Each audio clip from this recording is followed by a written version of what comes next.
Greetings and welcome to Winning Saturday Night. How's everybody doing this evening? I hope you are doing well. I see a lot of folks already in the chat. We're going to have a great time this evening. And guys, you know him, you love him. Let's bring him on. Here he comes. Kick his ass.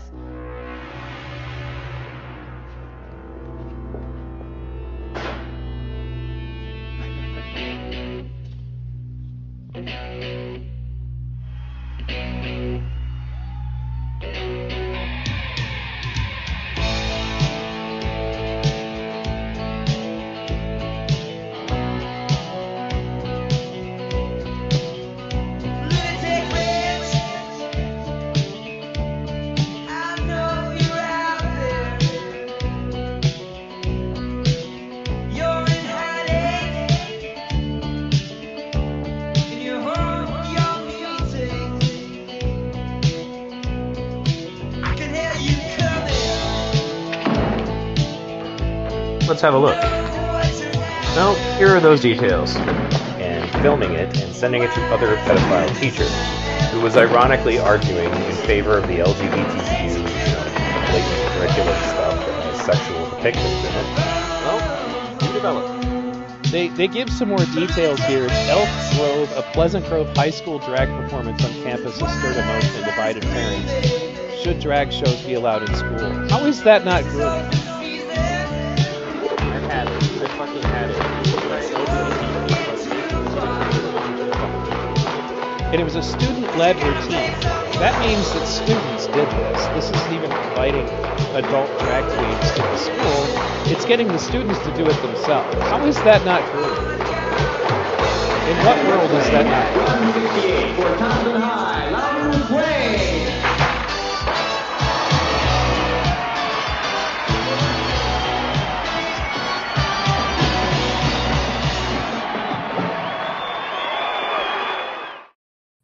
Welcome, V Radio. How's it going, buddy? Hey, man, what's up? That's still one of my favorite intros. I know that I made that for you a while back, but I added a little, I updated it a little bit, but it's still one of my favorites, man, because we're both wrestlers, man. Let's face it. That song is the ultimate wrestling song. That movie is the ultimate wrestling movie. It just makes you want to go do a bunch of lateral drops, right? Right? I know. No, everybody was hitting a lateral drop in that movie. Yeah. Yeah. Boom. Probably because it was the prettiest looking move they could teach the kids to do for the camera. Oh yeah. And the double chicken wing too. Like what the coach was teaching the double chicken wing.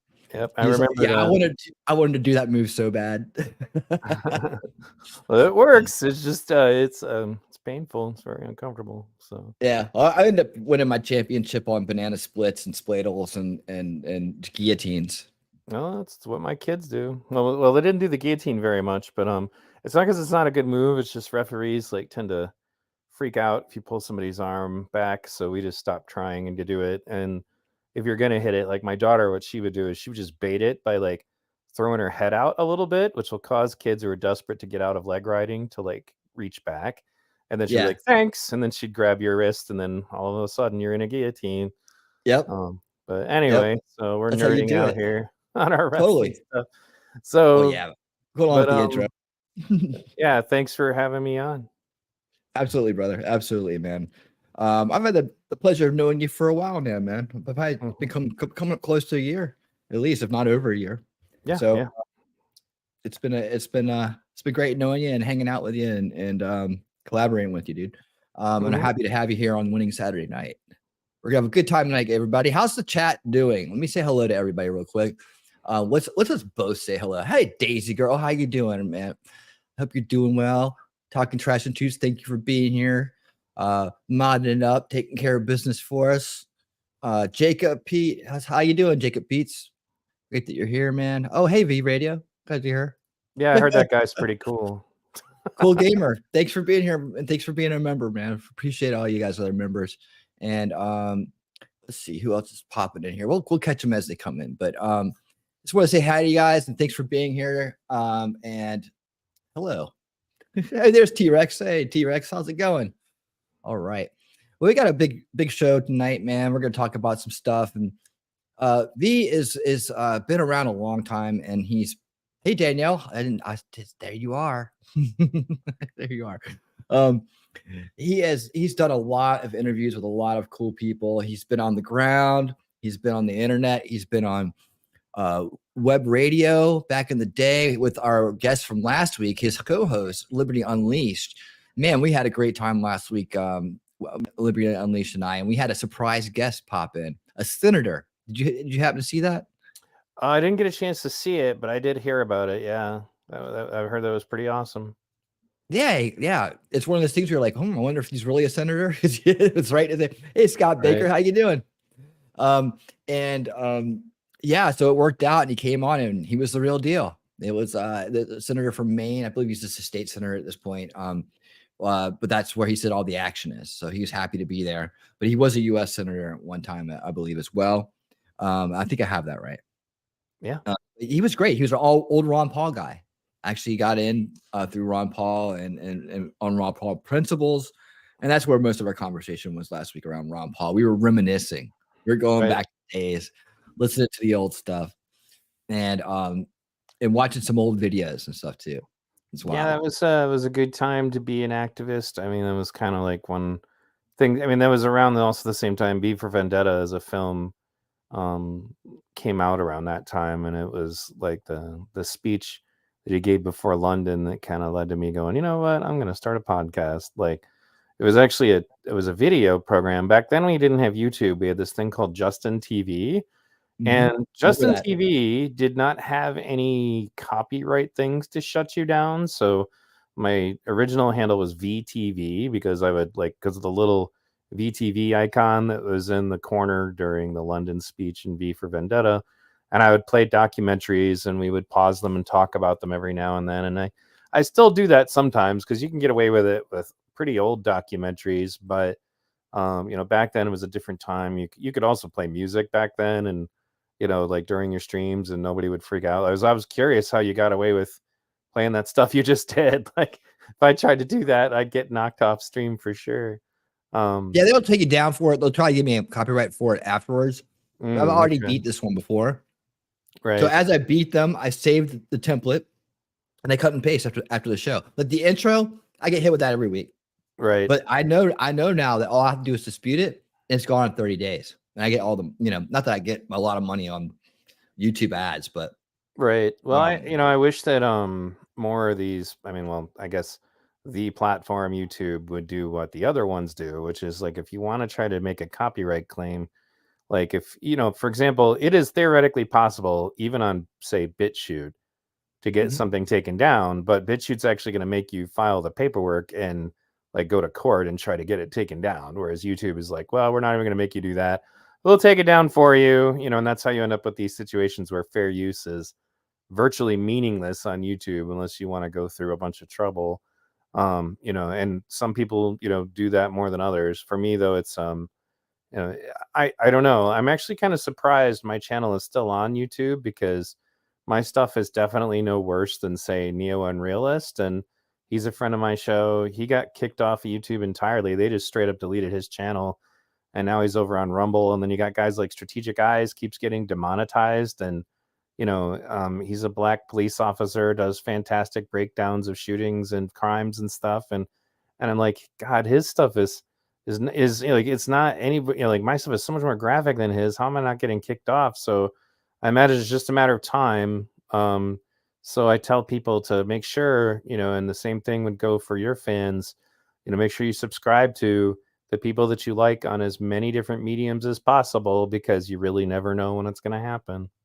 Yes. Speaking of which, I do have a Rumble, and Rumble is running. Hey, Rumble, how you doing over there?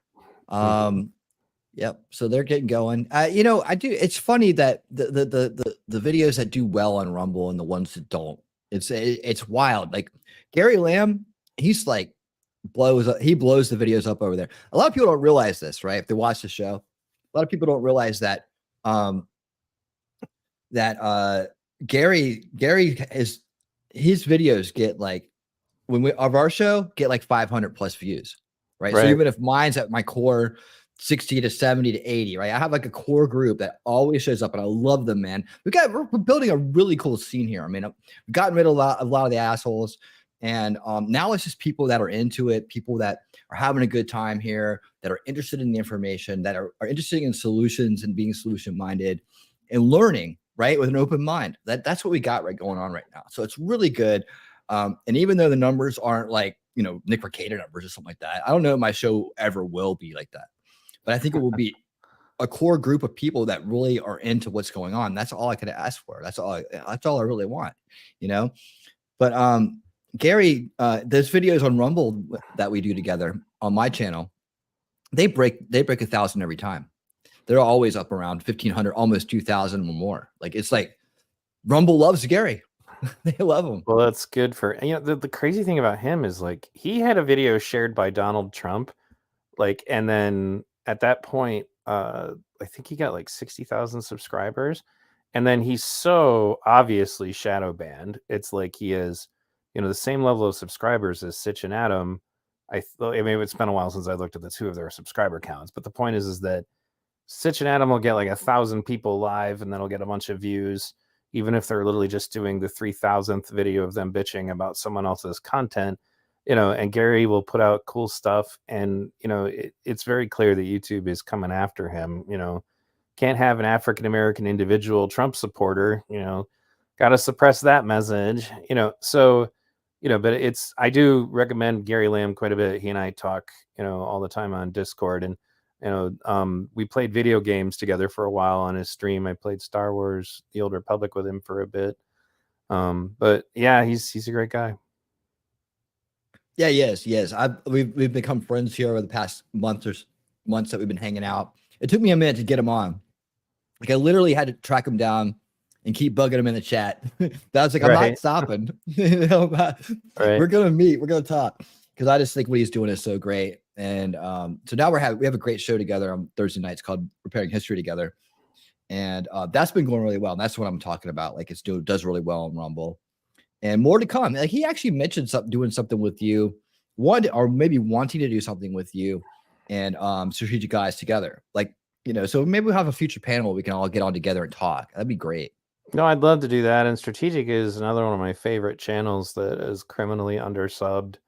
And and like I said, I think there's, despite the differences in political views, I think that there's still a common thread between, me and you and Cool Frog and Strategic Eyes and obviously Liberty Unleashed. And then you've got Johnny Walker Dread, Logical Checkmate. Like, there's all these channels that seem to be stuck between like 4,000 to 6,000 subscribers, and then you hit like a wall. And that's why I discussed the possibility of you having like a channel that just runs streams 24/7 and then just rotates between a playlist, of different channels to cross promote people, put the links to all of their channels in the description of the never ending stream, just to give people a sample. Because the other thing I kind of noticed was that, there's different kinds of audiences, and one of them is people who want really short form content. And then there's another audience entirely who doesn't watch any short form content. They just want to be in a chat room. Like, Right. And so if you stream, then they'll come watch it, and there'll be these guys who are literally in every single one of my streams, really loyal fans, always donating and all that, but they never watch any of my videos unless I play them for them, unless they're in a stream. And then they like them when I play them, but as a consequence, I ended up doing streams that the purpose of them is just to show my shorter content to them, or like my little documentaries that I do about Kyle Rittenhouse, or whatever other topic. In many cases, they haven't seen them, because there are people who like streams, and then there are people who like non-streams.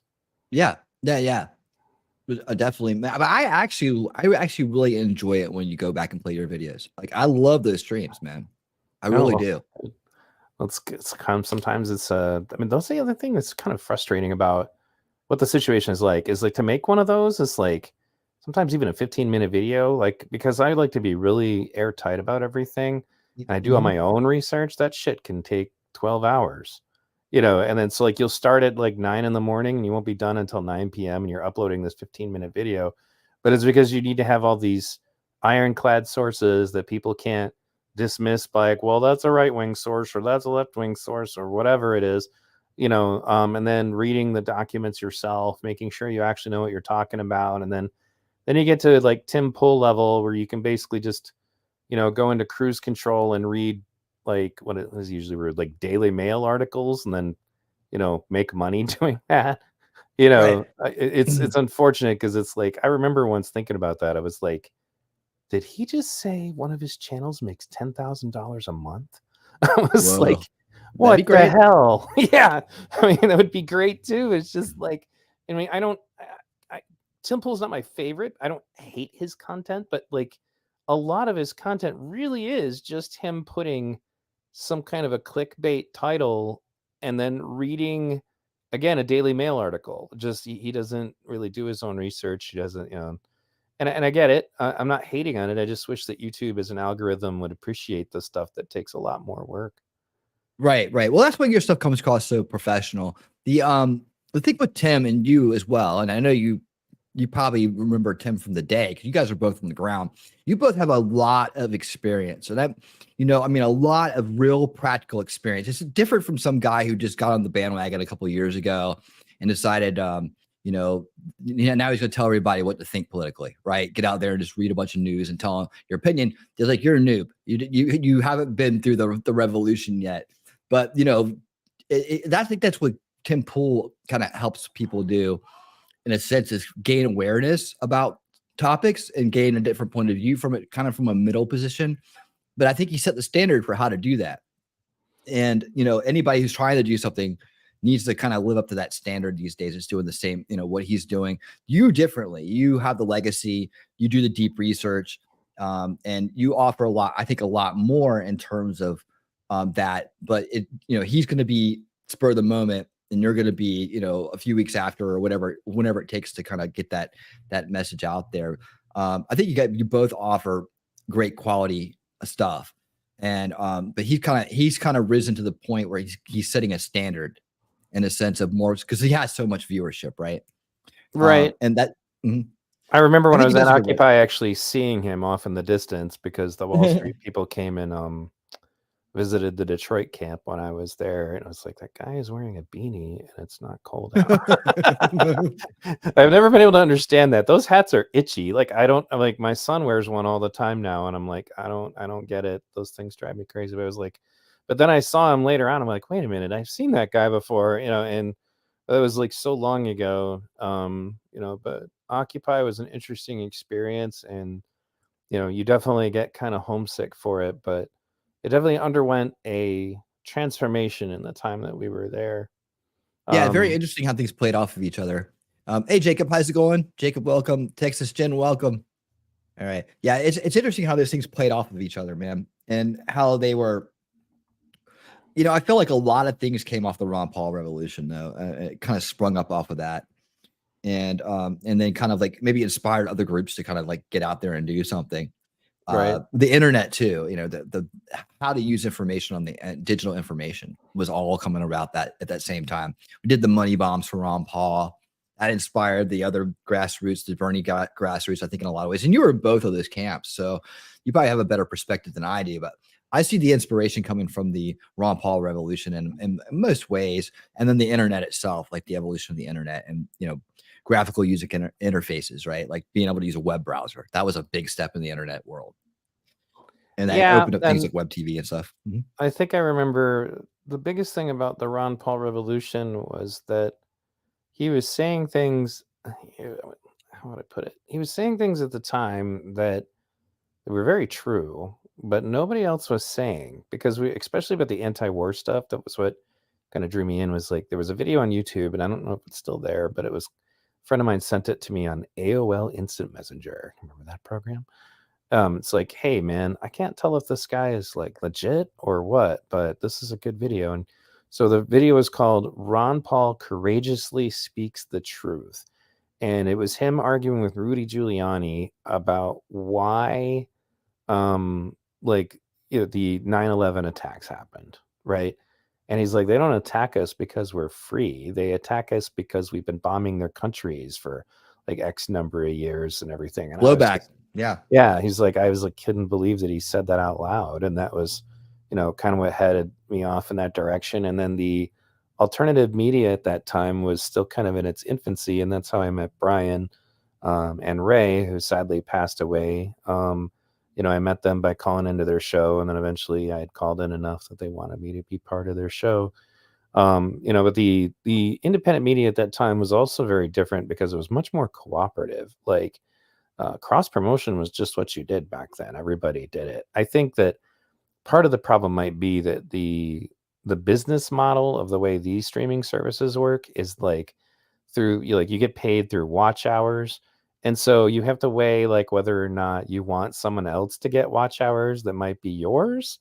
So that creates a scenario where creators don't necessarily help each other very much unless they really think, that they're going to, there's something that they're going to, get out of it for themselves. And there's exceptions, obviously, like Good Logic brings me on his stream pretty regularly.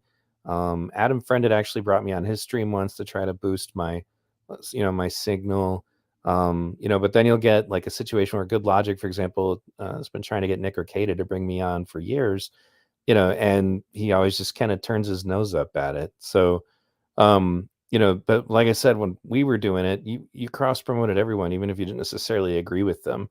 But the streams were very different back then too, though. There was some on demand stuff, but a lot of especially the internet radio stuff was all just like a stream that was up all the time. And people tuned in when they did, and you had to kind of keep a schedule, different world. But I'm glad that it happened. Really, Ron Paul only continued to exist because of the internet. Same thing. Right. With, on the left, you had Senator Gravel and Dennis Kucinich. I actually worked for Senator Gravel. Kucinich, yeah. And they were trying to get rid of Gravel and Kucinich as fast as they could. Gravel because he called out Hillary Clinton on her actual pro-war stance, and they were like, yeah, we need to get this guy out of here. And Kucinich kept calling for the impeachment of George Bush, so of course they got to get him out of there, and Kucinich was also basically Ron Paul's buddy on the other side of the aisle.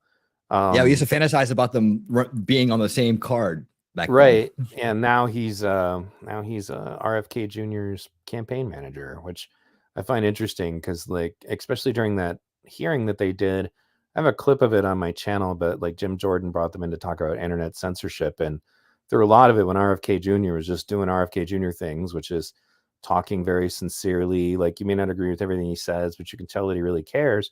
And Congressman Kucinich is just sitting behind him with this huge grin on his face, like, bro, this is easy mode. I can just sit here and let this guy talk. Like his ratings will just keep going up, But that's another guy. I miss him in Congress, though, because, I miss Ron Paul, obviously, in Congress as well. But, Kucinich was fearless. He'd call out anything. And both he and Ron Paul wanted an investigation, like an independent investigation of 9/11, for example, stuff like that. Yep. And they also wanted a Fed investigation. Ron Paul just wanted to end it. Kucinich was kind of right there with them as far as at least just looking into it. They were a good team, and it's like kind of like us, right? Mm-hmm. All the good guys end up in the anti-establishment. Hey, Caitlin, how you doing? They do. It's like we eventually end up there because we can't tolerate the corruption in the establishment, right? Like, and so that's why this, but we've talked about it many times. Like, my paradigm is establishment, anti-establishment, parties, whatever. Eventually you're gonna believe in the parties for the bigger movement if you are aware of it. Otherwise, you're probably just gonna go along with it. Some of these people that are actually taking some of these 2024 GOP candidates seriously, right? They have, I after that first debate, I covered it with Caitlin Comments, who's right here saying hello to everybody. There you go. There she is. We covered the Trump interview with Tucker, and we covered some of the GOP debate. This is the tail end of it. But after that night, I had no worries about anybody trying to dethrone Trump. However, my worries, though, are some of the current strategies and tech and methodologies the establishment's using to try to keep him from actually being able to run or being, having a legitimate chance to win, right? Because that's what they're going to do. Sure. And this is what they're going to do to every anti-establishment candidate. It doesn't matter. It's not just because it's Trump, guys. They would have done this to Ron Paul, and guess what? They would have done it to Bernie Sanders. right? If he wasn't as malleable as he was, as far as this kind of like, okay, everybody go with the establishment now, right? Well, he came around now to the point where I'm like, kind of like going, okay, I'm watching you closely. I'm not sure what you're up to, but one of the things about him and his situation. So, for example, one of the things that got me making videos again was, when Bernie Sanders was running, I was kind of happy to see a candidate that was calling out like the huge wealth gaps and the ridiculous power of the super ridiculously wealthy. Jimmy Dore would say a lot of stuff about him, and largely it was things that I was like, dude, you don't even know how the Senate works. I was like, he's a single senator in the Progressive Caucus by himself. If he's going to get anything done, he pretty much has to do it under the radar. So when he runs for president, it's a different situation. But the reason he has to run for president is because he can't hope to do much more where he is in the Senate. But when he knows he's not going to be able to be president, well, then he has to kind of behave like a guerrilla warfare guy, And I actually the first time I had heard that, I called Senator Gravel when he was still alive about it. And it's funny to hear this old man do this, but he was always, cantankerous. He's like, that's a bunch of bullshit. He's like, one senator can't do the things that Jimmy wants done on his own. I have no idea what'll come of it now. I know I'm never going to vote for Joe Biden, and it never mattered what Bernie Sanders said. That was never going to happen. I was never going to vote for Hillary Clinton, and ironically, that had nothing to do with Bernie. It had to do with the fact that they were both pro-war, pro-NAFTA, which destroyed the economy, where I live in Michigan, and just corporate hacks, corporate whores, to be honest. But in the 2016 election, sorry, it was clear that people are starting to get sick of what I call plastic candidates, like just the ones that, like, if you were to change the letters under their name when they were speaking on the news, you may not even know the difference necessarily, and that's the reason why the artwork for my show exists. Is like, I have left-leaning views on things, but I also have right-leaning views on things. And when you look into the history of how things were, like, the founding fathers avoided putting political parties in the Constitution for a reason. Like, we were supposed to be able to be individuals, and then there wasn't supposed to be these collusions or these private organizations that, control all of our ballot access. And, that was never envisioned. Like, if the founding fathers looked at that now, they would roll over in their graves, but the other thing I've always noticed is just like the phenomenon that our politics are packaged. Like, you're supposed to follow your package. So, like, for example, I'm literally sitting next to my carbine right now. And I got my pistol not far from me. I'm a left-leaning, super, pro Second Amendment guy, but I also have some left-leaning beliefs so far as social programs. So where do I fit? Like, there's really nowhere, right? And you're kind of expected that you have to follow along with absolutely everything that your quote unquote tribe wants. And all of the stuff that your tribes want, well, that's all set against each other. And you'll see people just line up mindlessly like lemmings, like to take the GOP or the DNC stance without even thinking for themselves. And that was one of the things that led to me doing the Kyle Rittenhouse video. That was the big thing that kind of got me really, really back involved, because I had taken a long break to concentrate on my kids' sports. During COVID, it was when I kind of really pushed back in. And it was largely just because I just watched people just flat out lying about what was going on. But it was just, there was a tribal need to adopt whatever view was the direct opposite of what the other tribes said, and critical thinking being totally optional, and that's why I tell my audience, I don't expect you to agree with me, and I actually don't want you to agree with me about everything. Like, I'm not going to be Vosh or Stefan Molyneux and just have like a cult following me around everywhere, just agreeing with every, not interested in that. Like, the people who follow my program, come from a diverse group of people. And it's also why it's harder to build an audience. It's much easier to build an audience if you're just going to go ahead and, hand them what they want to hear all the time. I'm not interested in that. But it's also why I don't really do very much right versus left stuff. And it's because I think we have bigger problems, Exactly. Yeah. The left right paradigm was corrupted. We were born into it corrupted. So, I mean, it was already a mess when by the time we even realized what politics were. Real quick, T-Rex Trucking and More, thank you so much for the $10 super chat. You all are absolutely fantastic together and both working towards a great goal, even though the powers that be don't like the message. Never stop. The culture needs it. And y'all. There you go. Sweet. Thank you so much, T-Rex. T-Rex Trucking and I, we do a stream together sometimes called ATM Wheeling Across America, where he does the driving and I do the road managing. I kind of show them the map where we're going. We talk about the different towns we're going through. We cross state lines. We do the state song. We have all kinds of fun on there. And we're gonna have Mr. Michael Malloy on there soon to take him for a ride too. That's a show that's building slowly, but we have to get on the trucker schedule. But it's a lot of fun. It's a lot of fun. So you guys, if you ever see it around, check it out. So we have a blast. And subscribe to T-Rex too. He's a new channel. He's trying to get his channel up and going. You crossed state lines? We do, yeah. Fully armed. Man. you mean from Illinois to Wisconsin? Like, yeah, it's not like you were going to your backyard.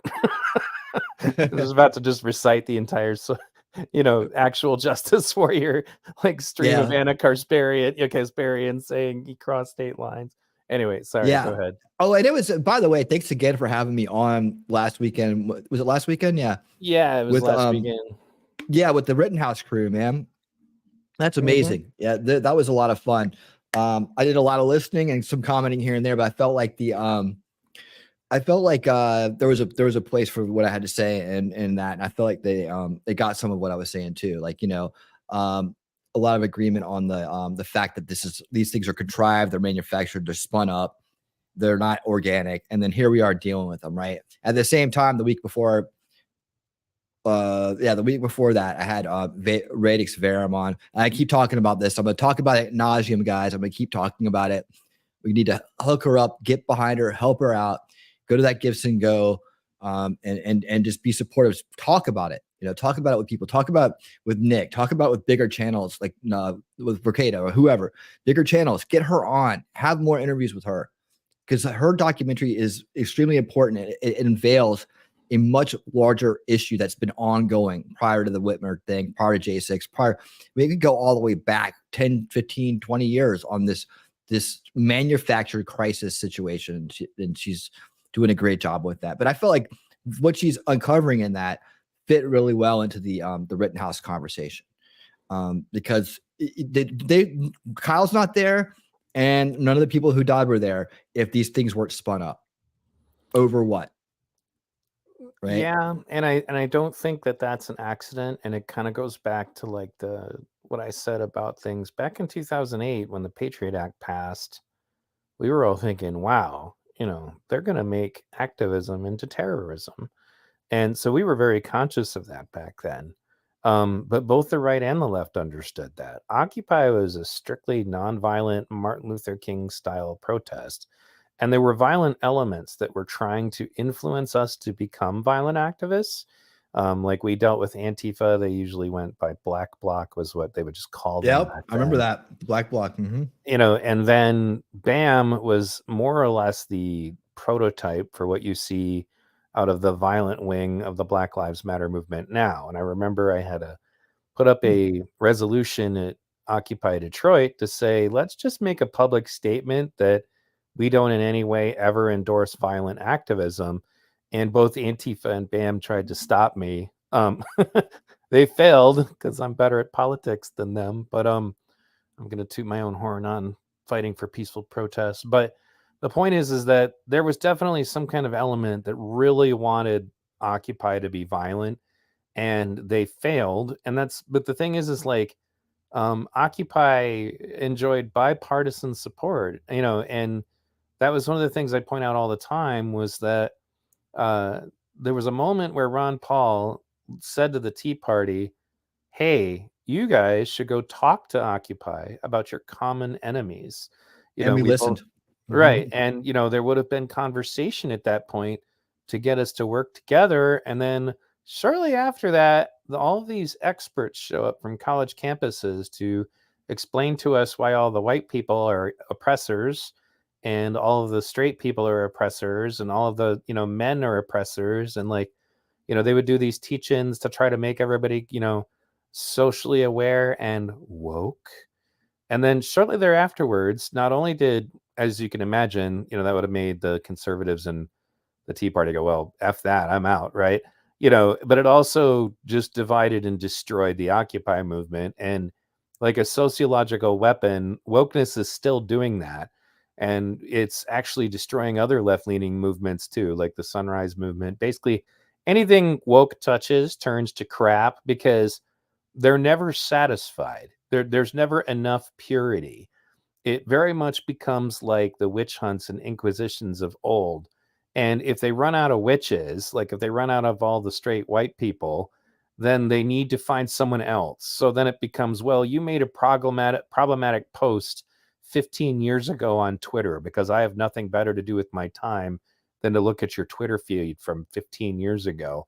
So you need to be canceled next. It just never ends. And as a consequence, that is the reason I think that the middle class, that were struggling, that were largely in the Tea Party, and the lower end class that was the poor, never got to unite. And I think that is all to the advantage of the super wealthy. I did a video called, right wing conservative ? A warning from the Soviet era.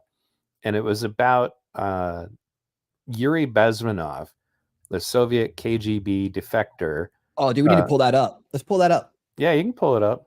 I'll find it. But basically, he gives a warning that that there's a part that the rich play in communist subversion.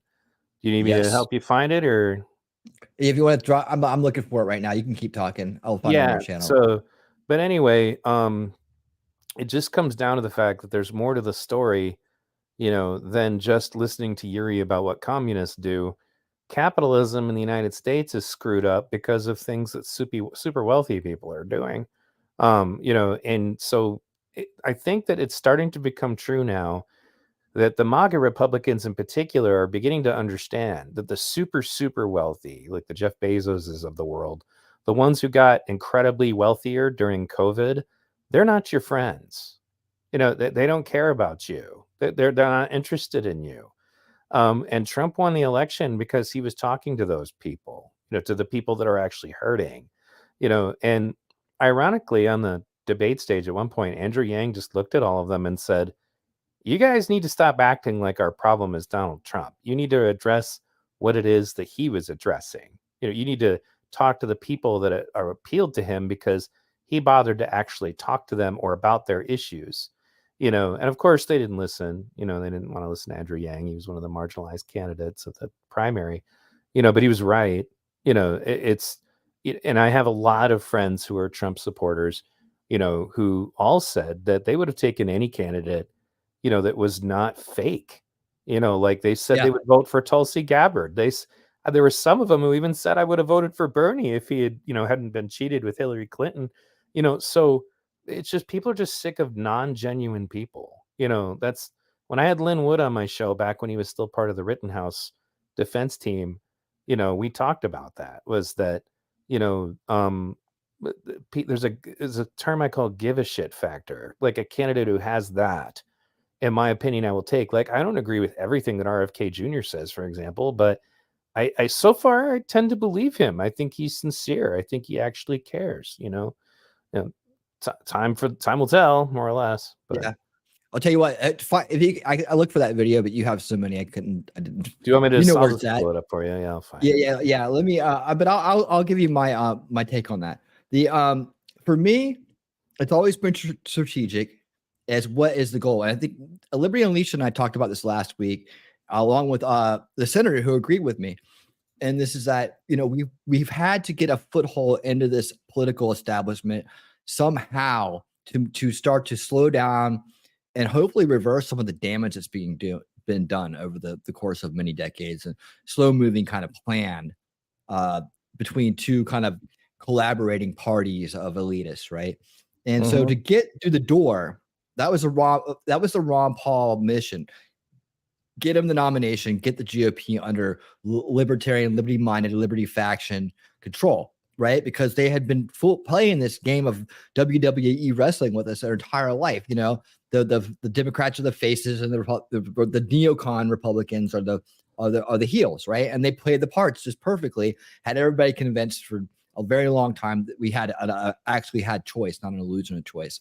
And as far as Trump goes, he was able to do what Ron Paul wasn't able to do, and that is in terms of bust through that giant roadblock, which was the nomination process. And then he actually got through that and got control of the party and got control and won, right? And they didn't see that coming because they thought, hey, look, we just took down this big grassroots Ron Paul revolution 2 times in a row. No problem. We got this.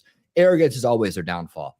But, for this upcoming election, and I'm again, the senator agreed with me on this one too, is that I think that what Trump does, like him, love him, hate him, whatever, right?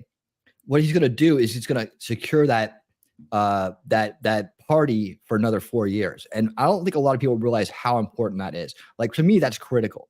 To me, that was one of the best things he did during his run as president. Most people wouldn't even consider the fact that he threw the neocons out of the GOP.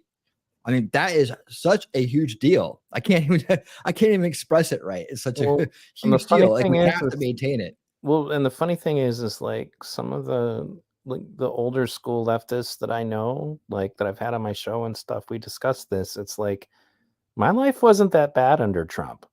Like, It's not great under Biden. And I didn't vote for the guy because I'm obviously not right wing, but I think that the Trump derangement system is completely out of control. You can't even have an honest conversation with anybody about anything you might dislike about Trump because conservatives are just so used to people lying about him all the time. Like, it's so out of control. And I call it out on my channel all the time.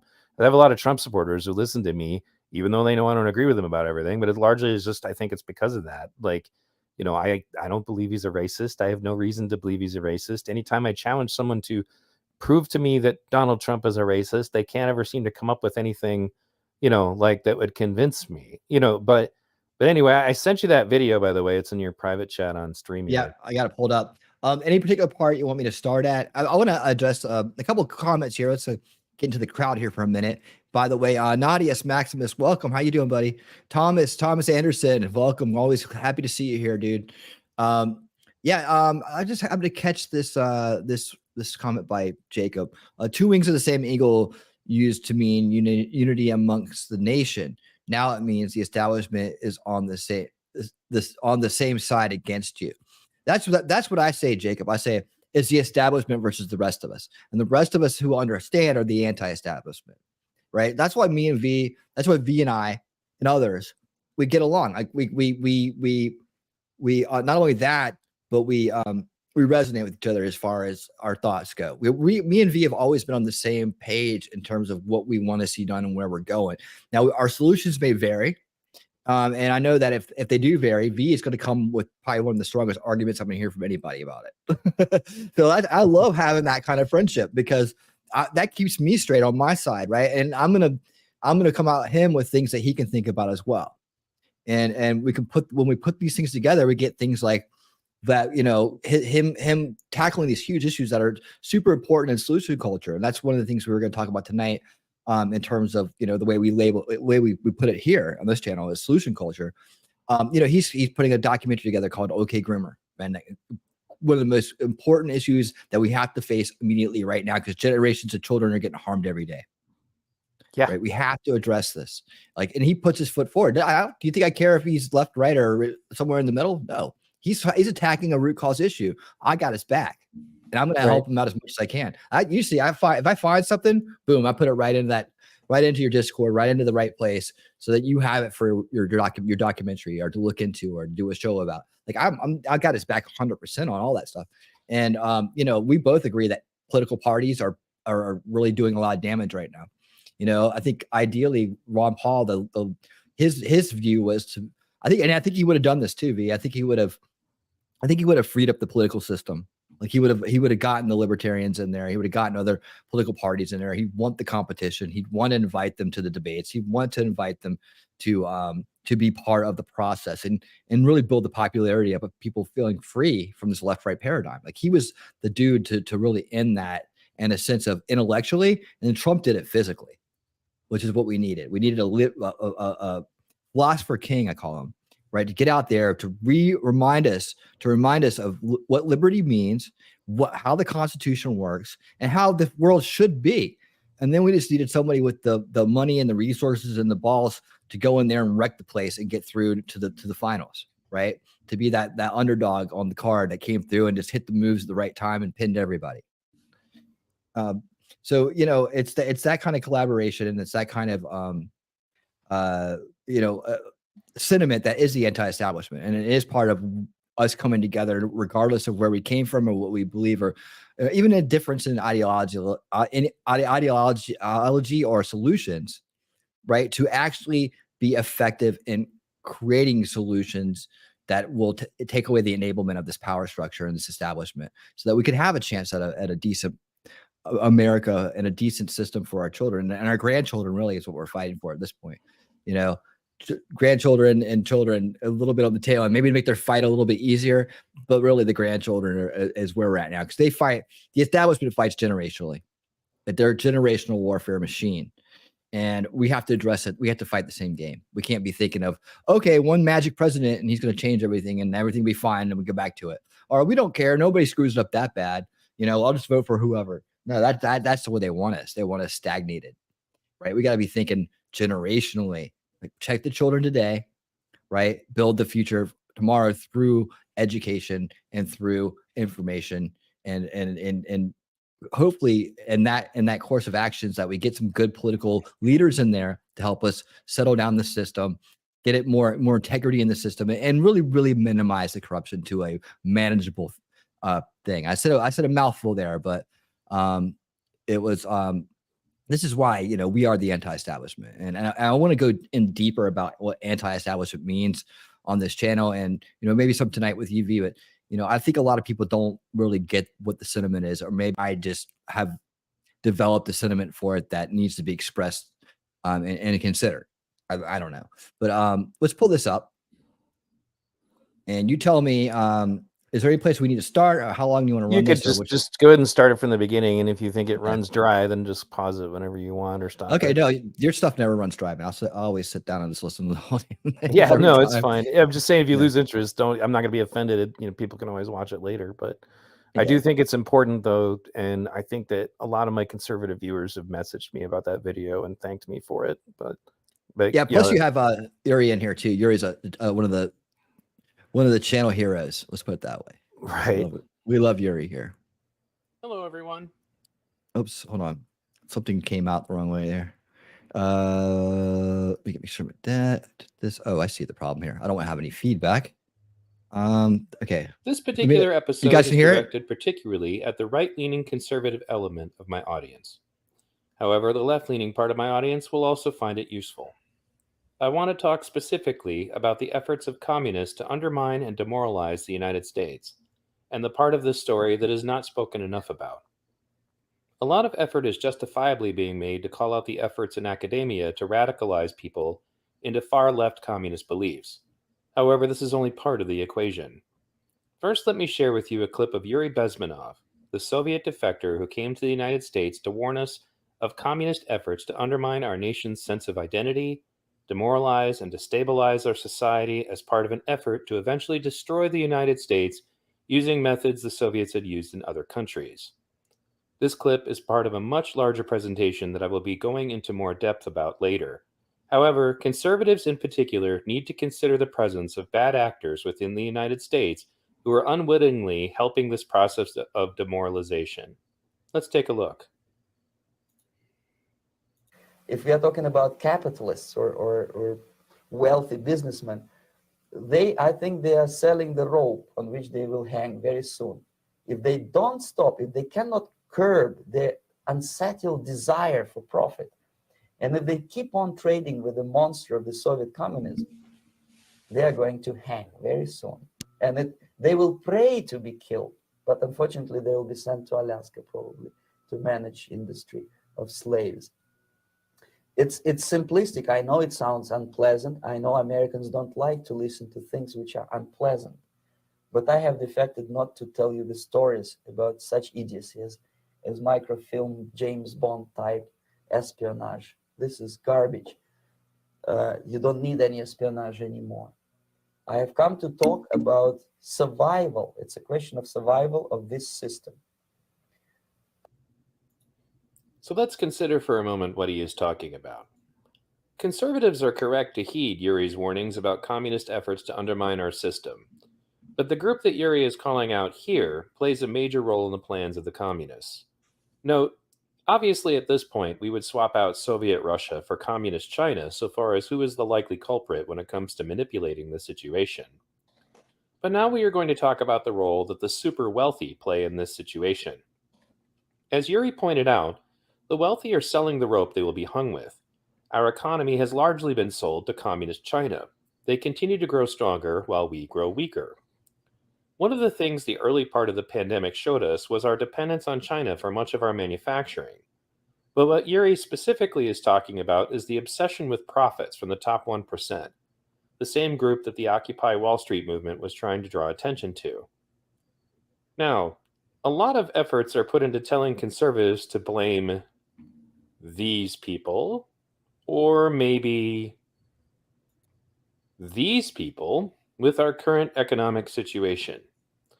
Basically, a lot of emphasis is placed on addressing the entitlements in our system and that how apparently the real leeches on our economy are the super poor. But you will notice that very little, if any, attention is given to these people and their role specifically in undermining our economic situation and creating a situation where capitalism doesn't work for everybody. And this is just one aspect of it. I'm going to get into more of it later. But Walmart specifically did a lot to destroy the middle class. And we look at the cheap stuff that we're buying and we think to ourselves, this is great. This is capitalism working. Our prices are going down. But in order to get those prices, they created a situation where we've shut down our manufacturing and we're outsourcing it to places where people basically live not much better than plantation slaves in many cases to make our goods, something that people in the United States are not willing to do for obvious reasons that people who are in those countries can be forced to do through poverty. So this chart shows the U.S. jobs displaced by the growing goods trade deficit with China since 2001 in thousands of jobs. Where does this trade deficit come from? Well, basically, we have closed down our manufacturing and we've moved it to China and places like China, and the jobs go with them. And this creates lower prices in places like Walmart, but it also destroys the local middle class because they can't find good paying jobs anymore. And if they own their own businesses, their businesses are undermined. Now, whose fault is this? This obviously isn't something that the welfare people are putting together. This is something that the corporate welfare people are putting together. The top 1% play a huge role in this situation that is often ignored. Now, some efforts are, pushed by the conservative media to get you to blame these people. And these are the people who work in the sweatshops overseas, the places where our jobs went. Many of them live in circumstances that are not really that different than the plantation slaves that we used to have in the United States. But again, nobody's talking about who sent the jobs over there, and their role in the situation. Now, organized labor in the United States did an awful lot to prevent circumstances like this from existing within the United States. And that used to be enough. But now, due to advents in shipping technology, you can make your entire workforce in manufacturing look much like this and take them out of situations where they live like this. The super wealthy want situations where they have their boot on your throat because that puts them in a circumstance of maximized profits, maximized power over you, the worker. Now, this chart shows where the jobs are going. US-based multinational companies added jobs overseas during the 2000s and cut them at home. Cumulative change since 1999. As you can see, the up is all on the side of jobs outside the US. The down is on the side of jobs, in the US. And this trend just continued. It was facilitated by changes in our economic structure in the United States and in our laws that were put together in a bipartisan fashion. More on that later. Here's another graph that shows the effects of outsourcing on our economy. As you can see, it hurts American workers a hell of a lot more than it helps them in most of the categories presented. Now, another culprit that is frequently brought up when it comes to the issues of our economy and people leeching off of it, and specifically about why we may have difficulty finding a job in circumstances of economic difficulty, would be the illegal immigrants, or the undocumented workers, as the left has been manipulated to call them. And a lot of effort is put on to suggesting the solutions to this would basically just make it harder for illegal immigrants to get into the country, put up a wall, et cetera, et cetera. But have you ever noticed that the root cause of this situation never receives any kind of attention on the part of the right wing media? And who are they?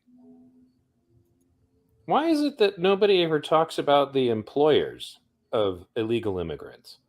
Why is no attention ever given to their role in the situation? Why are there never any, Fox News pundits or whatever calling for this problem to be addressed? And I think the answer to the question has to do with the fact that your media, both right and left, is owned by corporations, and that they're more interested in getting the middle class to blame the poor, whether it's immigrants, or welfare moms for all of their problems. And that's the reason why, as you can see, criminal prosecutions against employers are rare. The overall data shows that criminal prosecutions of employers who knowingly hire undocumented workers are rare, and most that are convicted receive little more than token punishment. So why is this? Why isn't this aspect of it ever addressed? Why are we just talking about building walls and, increasing border control, which I'm not saying, could not be a solution if this is what you think is the problem with the economy. But wouldn't it be easier to simply prosecute the people that are doing it over here? It would be easier, but it wouldn't be convenient for the people who actually own your government. And that would be those top 1% types I was talking about earlier. Consider for a moment the game here that they are playing. Again, you are being told as the middle class conservatives that all of your problems would go away if we just dealt with anybody other than the 1% who created those problems. Now, if you have been conditioned into traditional thinking so far as politics, you will find yourself trying to rationalize a way as to how the situation was obviously created by the other tribe. The truth is, this situation was orchestrated with efforts from both of the major political parties, and this truth exposes a reality that people often don't consider. That truth is that there really is only one party. The party that Yuri was mentioning is playing a major role in helping the communists undermine our economy and our way of life. The super wealthy. It was both Reaganomics and NAFTA that brought us to the situation that we are currently in, that is making capitalism only work for some people in this country. Now, honest capitalists will admit that this is an issue.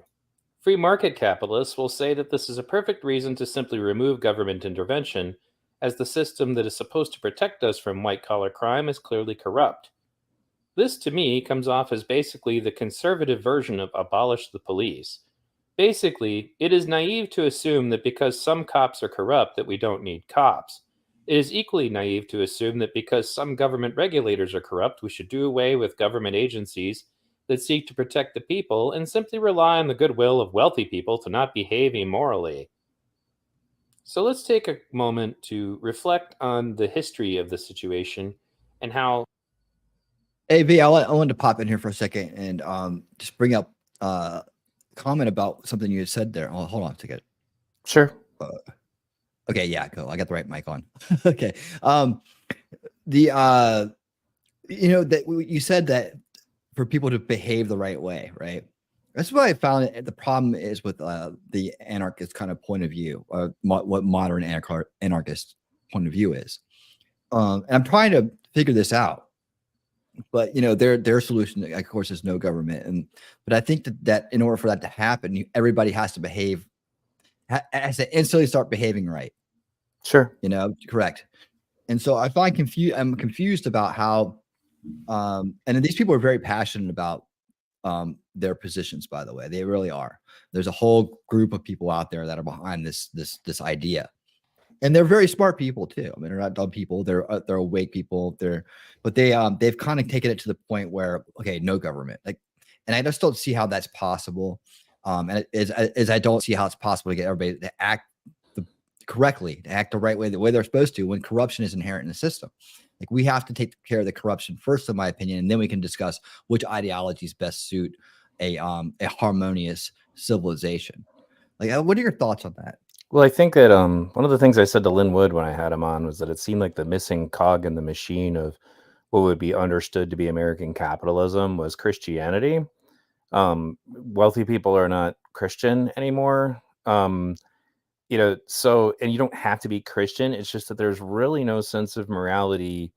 And there was a movement into basically throwing the Bible in the trash and then picking up the work of people like Ayn Rand.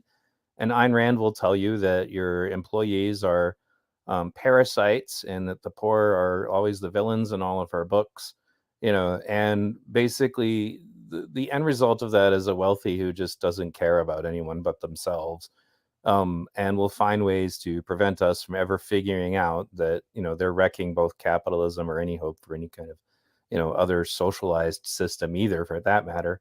But it really just comes down to the fact that the morality base was gone. It's like there was a time in this country where, a corporate individual might hesitate to do something like, say, lay off like half his workforce in time for the holidays, because that wouldn't be Christian, right? You wouldn't do that. And more to the point, a company that did something like that would have been looked down on.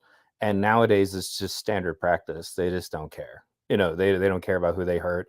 And they're encouraged not to. And, when they all pass around that stuff, and they don't, and it's inevitable that you're going to have a group of people who basically just kind of have an ongoing interest in just making the wealth gap even higher and preventing people who might be able to have reasonable conversations about things from ever talking to each other. That's what the whole divide and conquer thing is about. Yeah, and that's what Yuri's talking about too. You kind of started off with that, the demoralization process, right? Yes. Yeah, absolutely. So yeah, so I feel like we have to address the subversion issue before we could ever consider like such a limited government that it barely existed. I could see the benefits in it, but I just don't see how we could implement it or how we could maintain it, because as long as we have this problem with corruption, and I'm not just talking about government corruption, I'm talking about the corruption of the individual, the demoralization of the individual. Now, I attribute this to the cycle of abuse. Like, so what we talk about on this channel. And let me just tell you what, let's pivot here. And let me show you something real quick. And I think maybe you've seen this before, but maybe you haven't. Maybe I haven't shown you this before. Let's bring up the retrospective and talk about the veils of perception here real quick. And this is the way I've kind of booked it out right here.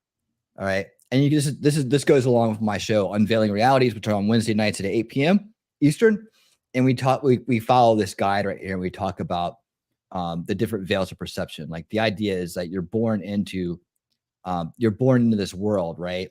And as you begin to grow, you're introduced to this first veil, right, where you start to learn about the world. You're introduced to the first veil: politics, the religions, the entertainment, the points of view, and so on, right? And then some of us find that there's some dishonesty there. There's something wakes us up and makes us seek answers outside of the normal sources of information that we've been told to go along with, the schools, the universities, everything, right? And we kind of fall into the second veil. But there's actually, and a lot of people get stuck here because there's no solutions in the second veil. There's only information. So there's this first and second veil existence that generally goes on in our society right now.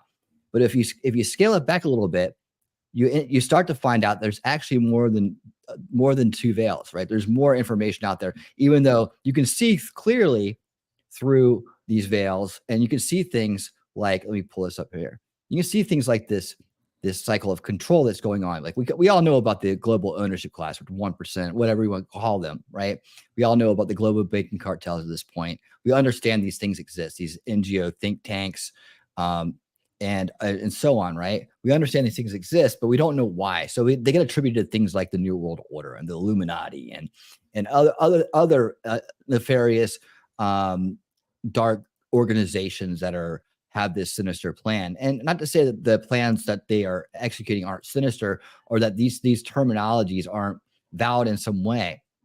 It's just that we tend to kind of stop there and say, okay, now what do we do? We know about this. Now what do we do? Who we calling out? Who we going after? What are the solutions here?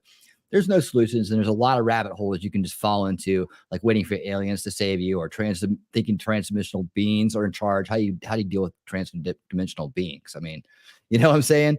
And Right. Yeah, and then people get pulled into these conspiracies to become discredited. They become combative, and you get into this hole where there's absolutely no solutions. And this is why I started the channel. What I'm trying to talk about here is figuring out how do we get to this place called solution culture, right? Where we are actually the ones going on offense and getting things done. Right now, we're reactive. We're staying on defense because we live in fear, right? Or some of us are going along with the establishment narrative, and we're subverting the young and changing the culture to what they want, right? With this kind of like feminism, CRT, wokeness, all this stuff, Me Too, all these things are elements of it, right? And we go along with political correctness, the gateway to wokeism, right? And all these things we're being taught in school. We're being literally taught Marxism is okay, right? That this is a good thing, and that and people are being turned into social justice warriors. I can go on and on about this. This is where a lot of people end up staying and they say, well, why can't I get through to them? Well, this is their boxed in worldview, right? So people that have expanded past that see that, but they don't actually always see this cycle of control for what it is, right? And so what this is more clarity into that, right? We're taking you beyond the conspiracies into more clarity. So what powers this cycle of control, right? And I've identified this as the cycle of abuse. So that's what I'm talking about when breaking the individual comes into play, right? You're breaking them from a young age. You're subverting them from a young age, demoralizing them, right? And then leading them into a life of destabilization, where this manufactured division takes place. And as you can see, if you see down here a little bit lower, you see I'm talking about ideological subversion. I'm talking about, manufactured consent, manufactured opposition. And I also kind of just address that to, or assign it to Plato's cave, right? The allegory of the cave, the ignorance, the stubbornness, the awakeness, and where all these things lie in there, right? But for a lot of us, it's just they get stuck right here. And so we're about taking the walk beyond the second veil here. And when you look into it, the cycle of abuse, with this ongoing epidemic of narcissism in our society, right, is causing destabilization and demoralization, and an ongoing cycle, like generationally. That's why I say this is a generational war. This is generational because it's always going after the kids, as you could clearly see by your work alone is pointing this out on a daily basis, right? So we look at these things that are the part of the cycle of abuse. Now, where does the funding for the cycle of abuse come from, right? It comes from over here, right? It comes from this generational corruption, this control of reality. And we're trying to win reality from these people here, right? We're trying to fight, do our best to change the world to a positive, more or less corrupt, more moral base of existence, so that we can have harmony and all the good things that can come with that. We have to fight. We have to worry about these things right here that I'm clicking on, monetary policy, like monetary control, banking control, the fact that drug cartels are running wild and poisoning the youth, and all these things lead to the funding of these abuse, drug trafficking, right? Human sex trafficking. This all leads to the abuse that becomes a cycle through the generations, right? Causing these veils to exist, right? The idea is that through solution culture, we pull down these veils and we destroy them, so that we just have a flat view of the world the way it is, and a clear view of what we're up against and how to solve the issues that are in front of us, right? How to remove the enablement from the cycle of control. And so that's kind of like what I've been doing here and working on. And I wanted to point that out because when I say the corruption of the individual, it starts at a very young age. People get abused, they fall into this, maybe they get addictions, and maybe they get they get caught up in one of these things, like right here, right? You get caught up in some of this. It's like, or they get caught up here, even worse. You get caught into the criminal justice system, right? And as a teenager, you might end up in one of these troubled teen industries, like housings like the Elon School that Mark Babbitts and Jeff Block and others helped take down, like 30 years of abuse that was going on to teens. Like the parents pay $50,000 a year to have their children ruined, right? Turned into roving abusers and for the benefit of a major abuser, right? Someone who's benefiting financially, making millions off of this, right? And then, of course, you have the prison industrial complex, which goes ahead and does that for the adults. You get institutionalized, you can't get a job, you can't move on with your life, and all these laws are out there because of your poverty or your situation or the abuse you experienced when you were young. In some way, shape, or form, you may fall into one of these things, or you just may be an ongoing, narcissist yourself, getting away with it until you don't. But this is what I'm talking about when I talk about the corruption of the individual. All these things that you talk about, gender theory, identity stripping, right? These things are things that cause damage at a young age, and then enable the cycle. So as we look for solutions, we're looking for how can we remove the enablement from these mechanisms so to depower these industries right here. And they're going to fight us tooth and nails with control of language, right, to maintain their power. And we got the information-based mind control, and we got the traumatic-based mind control. And that they're all realities in our society today. And that's what I'm saying. Like, we have so much work to do in order to get to the place where we can even discuss the best ideology and the best way to run the country or the best way to live. We got a corruption problem that's so embedded and so generational right now. We have to start work today to get it done in a matter of generations. So I'm not trying to get anybody's hopes up or hopes down, but I mean, we are the team. We are the ones that can turn this around and get things moving in the right direction. Go ahead. Well, no, and I was going to say that that's one of the reasons why I don't do as much right versus left on my channel. And then the video that we were playing earlier, the message at the end of it is basically, and we didn't get to that part, but it's a bipartisan problem. And I think that a lot of people get caught up in the Republican or Democrat tribe and think that they'll be better off if one or the other makes it. But the situation that we found ourselves in that destroyed our economy was created by, both Republicans and Democrats working together. The rest of that stuff's all an illusion. And then the culture war stuff, a large part of it, I don't think they even really care about. I'm sure that there are Republicans that have daughters who got abortions to avoid embarrassing their fathers. I'm sure that there are Democrats that, just vice versa. They don't really care. Like they're on a different level. They don't think like us. We're not really human to them. That's how you end up with Nancy Pelosi telling us to eat ice cream. It's like, let them eat cake.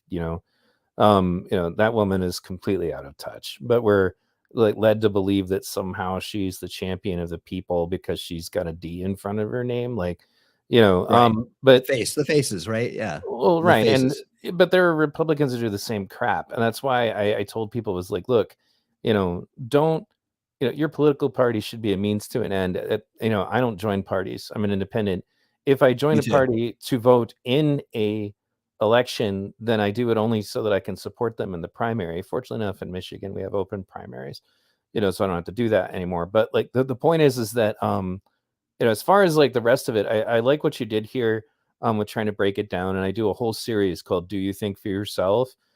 Because largely, first of all, the human species has an arrogance that we believe that a lot of the basic fundamental natural impulses don't apply to us. Like we're some kind of superior mammal, that isn't subject to tribalism or herd mentality or whatever. And the elite who want to control the masses are counting on that. They want you to be ignorant of the various psychological ways they can control you. In that series, I go over like the Milgram experiment. I go over the Asch conformity experiment, and those are all like good psychology studies, that you can replicate. You can, in fact, Asch conformity and Milgram have been replicated, but they're both examples of how you can control people. The best way to protect yourself at that point, this is something that Fresco used to say all the time, was that if you really want to stop fascism, you have to have a critical, analytically thinking society. And they have to be in a position where rather than just looking to find the opinion that they want to get behind, stop trying to have an opinion and start actually trying to know what the hell you're talking about. Like, Start trying to like Yeah. actually look at stuff really deep and then arriving at conclusions about things, and you find frequently, I mean, it was like, I remember going back to the Ron Paul thing, there was a video we played once called Why Ron Paul Did Not Win the Florida Primary. And the guy doing the interviews, he just walks around a beach asking people who they voted for and why. And the kind of answers that they got were just like abominable. Like one of them literally said, like, that, well, I'm voting for Hilton. And like his wife has to correct him and goes, there is no Hilton. What are you talking about? Like, guys, I don't know. I won't know until the last minute. Like they knew nothing about the candidates they voted for. And then some of them had certain tribal loyalties, like the African-American gentleman who said he voted for Barack Obama. And the guy interviewing him just said, can you name like one of Barack Obama's favorite, best policies that is the reason you support him? He's like, favorite policy? I can't really think of any right now. Like he literally knew nothing about Barack Obama, and I think that this is true of just about everything. A lot of people have a very surface understanding of things, and they're also really not happy to hear anybody challenge their worldview. And that's why, like you mentioned earlier, I've made that WWE comparison, for example, about mainstream media all the time, is that, and MSNBC is just as bad as Fox and vice versa. Like both of those organizations are horrible, and Absolutely. they're just playing us. Like it's just, and it's like I said, I always say, like, if you're watching pro wrestling, whether it's Raw on Monday or SmackDown on Thursday, it's still bullshit. Like it's all still staged, and there's just, you have to recognize that and get to the deep end of this stuff on your own. Right now, whoever is controlling things on the left is doing a fantastic job of utterly discrediting them, usually through just rapid fire lies. And you can't, like, again, you can't have good conversations. Something actually, Logical Checkmate, he's a guy from the Czech Republic who used to be part of our Rittenhouse crew. He couldn't come on to that stream we run because he lives in Europe. So, but it was on a different time zone. But anyway, he's like, how can you guys even have real conversations about healthcare or anything else you care about if you can't even get straight that Kyle Rittenhouse didn't shoot black people? Right?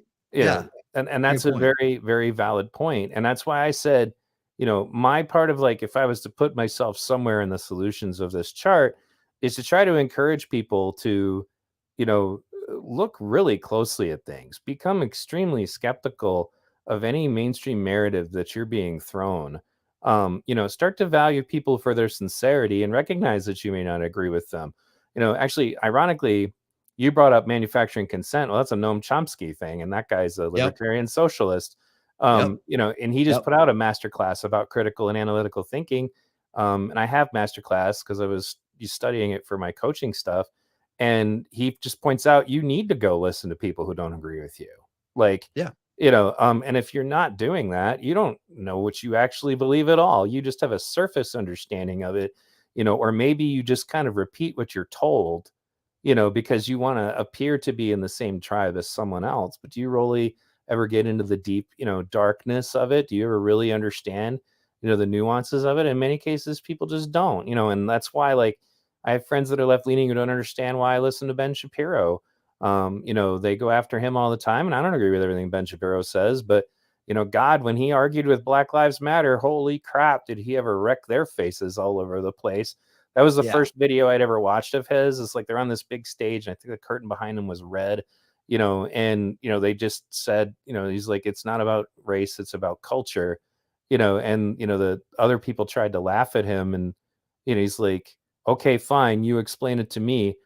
Why is it that so few of your, why is it that so few African Americans are graduating school? Why is it this? So, like, he just went down the list, and everything he said was straight on true, and they didn't have an answer. They just abruptly got quiet, which was really hilarious, because he was 100% right. Jordan Peterson's another one the left can't shut up about. And I think it's largely because he is really inconvenient to them, because he's a psychologist, of sufficient caliber to be a professor, to do lectures, and he's calling out their bullshit, and he's another guy. I don't agree with everything he says, but I agree with a lot of what he says, but it's I have a guy in my channel. His channel is called Crowdsource Politics, and in my Discord, I tolerate everybody as long as they don't personally attack each other. And that he's like totally plugged into this idea. Like we'll post something in the Discord from Jordan Peterson. He'll just make a comment personally attacking Jordan Peterson. He won't read it. He won't look at it. He won't, like he'll just say, well, Jordan Peterson, blah, blah, blah, blah, blah. If you link something from Steven Crowder, well, Steven Crowder, blah, blah, blah. Like, did you even look at what he said? Like, did you take any time whatsoever to even watch the video in question? And that's an example of what I mean of just enforcing this tribalistic loyalty, and when I had Derek Jensen on my show, I used this example. It's like when we're playing volleyball in middle school, right? We're kids, we're kind of like unmature. So like, winning is just more important to us than anything else. And so let's say that the gym teacher calls a point for our team. We all know that he was wrong and that the ball was out. But if anybody tries to say anything, like, shut up, man. Like, because it's more important that they win than that they actually scored the points. Like, being correct or telling the truth is not as important as coming out on top in their view. And the Rittenhouse thing is an excellent example of that. Like, those people all know that they're full of shit, at least most of them do, that they're wrong about the things that happened there, but I get told that I'm right wing or a traitor or whatever, because I just told the truth. It's like, the truth is not right or left. It's just the freaking truth. Right. Yep. And it is. And this is that's why the motto of our channel is, my channel here is, I'd rather know the truth than be right. Right. Yeah. So, but yeah, I like what you did here. That sounds also like something like, I don't know if you've ever studied the work of Ben Stewart. Do you know who that is? Name sounds familiar, but he made Esoteric Agenda and he made Kymatica. I remember Climatica. Yeah, I remember that one. Yeah, I remember both those. I remember both of those. Those are great documents. He's a friend of mine, actually. If you ever want to talk to him. Dude, yeah, I'd love to. Those are great.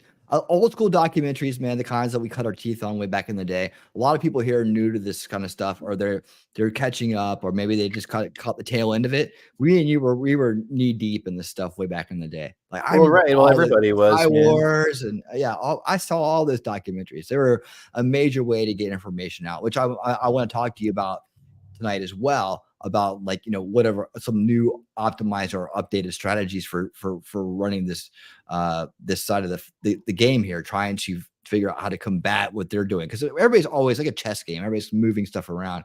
But just to add to what you were saying about the solution culture as well, I think a lot of, I don't know if these are equal yet. They're the same, but let me just pull this one up. I think, do I have everything on there? Yeah, I did update it. Okay, good. I try to keep them in two different spots. Now, the one is learning the trivium education. Like, you remember Jan Irvin, right? I had him on. I've never had him on, but I know about the trivium, like understanding logical fallacies. Yeah, he's the one who put out the trivium education. He was big back in the day. Like, he was getting all the interviews. He was a guy who brought this thing out and be like, man, if you learn these top fallacies, right? If you go learn the trivium and how it's supposed to be worked, you learn these top fallacies, you can't be taken in by a lot of stuff, especially if you start to apply it. Well, that's a false premise. Well, he's using a fallacy to make his point, so you start to realize that you're being gamed on some of this stuff. That's why this trivium education is so important, to get back.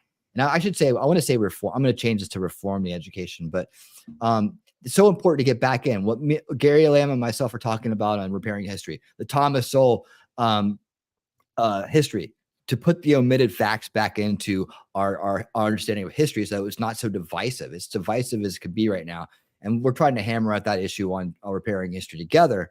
But to when you put the omitted facts back in, blacks and whites alike, their eyes open up. They're like, wow, I had no idea, right? And just shows you how much the education has skewed our perceptions of reality. Again, Ron Paul shows up. He reintroduces to the philosophy of liberty, reintroduces us. And, a lot of us didn't even know what this meant, but he sat there like a grandfather figure and explained it in such a kind and endearing way that people listened. And that was probably one of the greatest things he did during his run as president, was to not only gather the grassroots and show everybody, you have friends here, you have people that are going to be working with you here, right? You're not alone, but also to get us back, our heads back around what liberty really means. And like, this is stuff that kids should be learning. We should be learning it at you know, in our 40s and so on. We should be knowing this stuff growing up, because that makes a better society and better decisions together. And I also add in media studies and information tech studies, right? We need to have that younger and younger and younger, because all these things build a virus protection, antivirus system in our brain that protect us from subversion. And, you know, like we said, we got to be able to do that in order to in order to keep people on the right track, not getting shuttled into these information ghettos, as McAfee would call them. Or not McAfee, it was whatever his name was, the guy that kind of flipped out. I can't remember. But anyways, it was a good term. But you're talking about like information guardianship, right? Like, this is kind of what I mean by this term, making sure that the information that's going out there is right and it's not subversive, right? Unbiased truth, fact-based media, right? We need that. Uncensored social media, we need that. We need to have mechanisms in the school to detect and counter narcissism as we see it emerging in the youngest generation, right? What's going on at home? What's going on to not indulge in narcissistic behavior, right? As best possible to educate them why this is wrong, why it's wrong to gaslight people, why it's wrong to be two-faced, right? Why it's wrong to do the things that they do to harm other people, because this abuse has an effect, right? It has an energetic effect on people, and it affects society down the road, right? And this is what we're talking about when we're talking about, you know, solution culture. It's like, how do we remove the enablement from these subversive and harmful things that are become institutionalized in our society, right? So these are the things, yeah. So like, you know, for you to say, yeah, where do you fit on the board, man? You're like one of these guys right here, and you're all right here. Right. Not only Can I that, make but you're also right here too. You're yeah. Oh, I was going to make Please. a comment about, like, people don't realize how common the logical fallacies Hold on, I'm losing really you. are. Can you hear me? Testing. Yeah. Testing. Okay. Yeah. Yeah. I hear you. It might be me. They don't. I wanted to go back just a little bit to the logical fallacies, because I don't think people really realize just how common they are in like everyday parlance, especially in the internet. Like, if you're arguing with somebody, how long is it before they're running off to your profile to find something in your profile to bring up in the conversation that has nothing to do with what you're talking about? Like, you know, I'll be arguing with them facts. For example, like one of the ones I love passing around is a little clip of Kyle Rittenhouse giving medical attention to BLM supporters after they pepper sprayed him, whenever they say things like, well, he was there to hurt people or whatever, you know, and then quickly after I share that and they have nothing, they'll be running off to my Facebook profile or my Twitter profile to try to find something about me personally, because they want to distract their audience from what I just did, which was prove that they were wrong, right? You know, so personal attack, that's actually why it's like, I don't do censorship. I'm not big on it, but I do I do have a rule against personal attack, because it just ends up becoming this way to distract from the truth of something, you know, by essentially just attacking the person. It has multiple psychological factors. For one thing, you know, mockery and ridicule have a tendency to make people have a certain amount of anxiety about whether or not they want to be associated with someone. And that's why appeal to mockery is one of them. You know, like the whole Facebook laugh react spam that you'll get, where they don't bother to even try to argue with you. They just like get armies of people to click laugh reacts on your videos, you know, or your post to try to make what you said look so preposterous, you know, and then they don't even have to argue with you anymore. They could just pretend that was so ridiculous, I didn't even bother to say anything, I'm just gonna laugh. You know, poison the well fallacy is another one where, well, I'm not even gonna look at that because that's a Fox quote or that's an MSNBC quote. Like, and don't get me wrong, you should be skeptical of any corporate media. My point is that sometimes they put out stuff that's true. So you can't just like discount it on the basis of who it is alone. And, you know, for example, poison the well is pretty much what crowdsource politics /Cypher does in my Discord all day long. He doesn't really talk about anything else. He just attacks the sources constantly. And there's never a source that is ever good enough for him. They have ways of getting out of it, you know, and that way they don't even have to address it. You know, there's so many other logical fallacies that are like this. And you need to recognize that when somebody does this, like, let's say you're not even involved in the conversation. Let's say you're just listening to a debate, right? If the person engages in personal attack in the debate, they're not actually attacking the other person as far as what their motive is. They're trying to attack you. They're trying to hinder your ability to perceive whether or not the person they're arguing with is credible or not. They're trying to get you to not listen to that other person. And that's what the name calling and the, well, you look fat in your profile picture, so why would I listen to you kind of comments comes from. That's what it's about. It's just trying to prevent you from thinking about what that other person has to say. Appeal to mockery is the same way.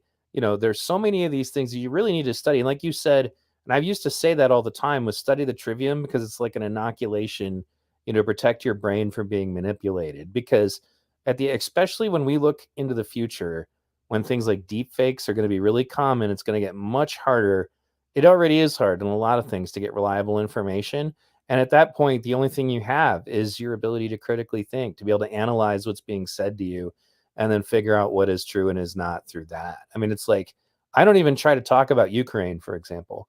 There's literally no way to get reliable information about what's going on over there. Literally all parties involved have a reason to lie. So I did one stream where I played videos and I just said, hey, I have no idea, whether or not these are real or not, but here's the videos. And I got banned for a week from YouTube for that, even though I made it very clear, just that I didn't. And I just don't talk about Ukraine anymore, because at the end of the day, like I said, I can't verify any of it. You never can, and it's unfortunate, because it was the truth about things like, say, what was going on in the Vietnam War that allowed us to come to more like sober decisions about what to do over there. But it involved things like Daniel Ellsberg reading papers in the Pentagon and going, something doesn't add up. And then literally just traveling to Vietnam himself, getting out in the field with a gun to watch what was going on. And then he, had all these top secret documents that he shipped out of the Pentagon to tell everyone else what was going on.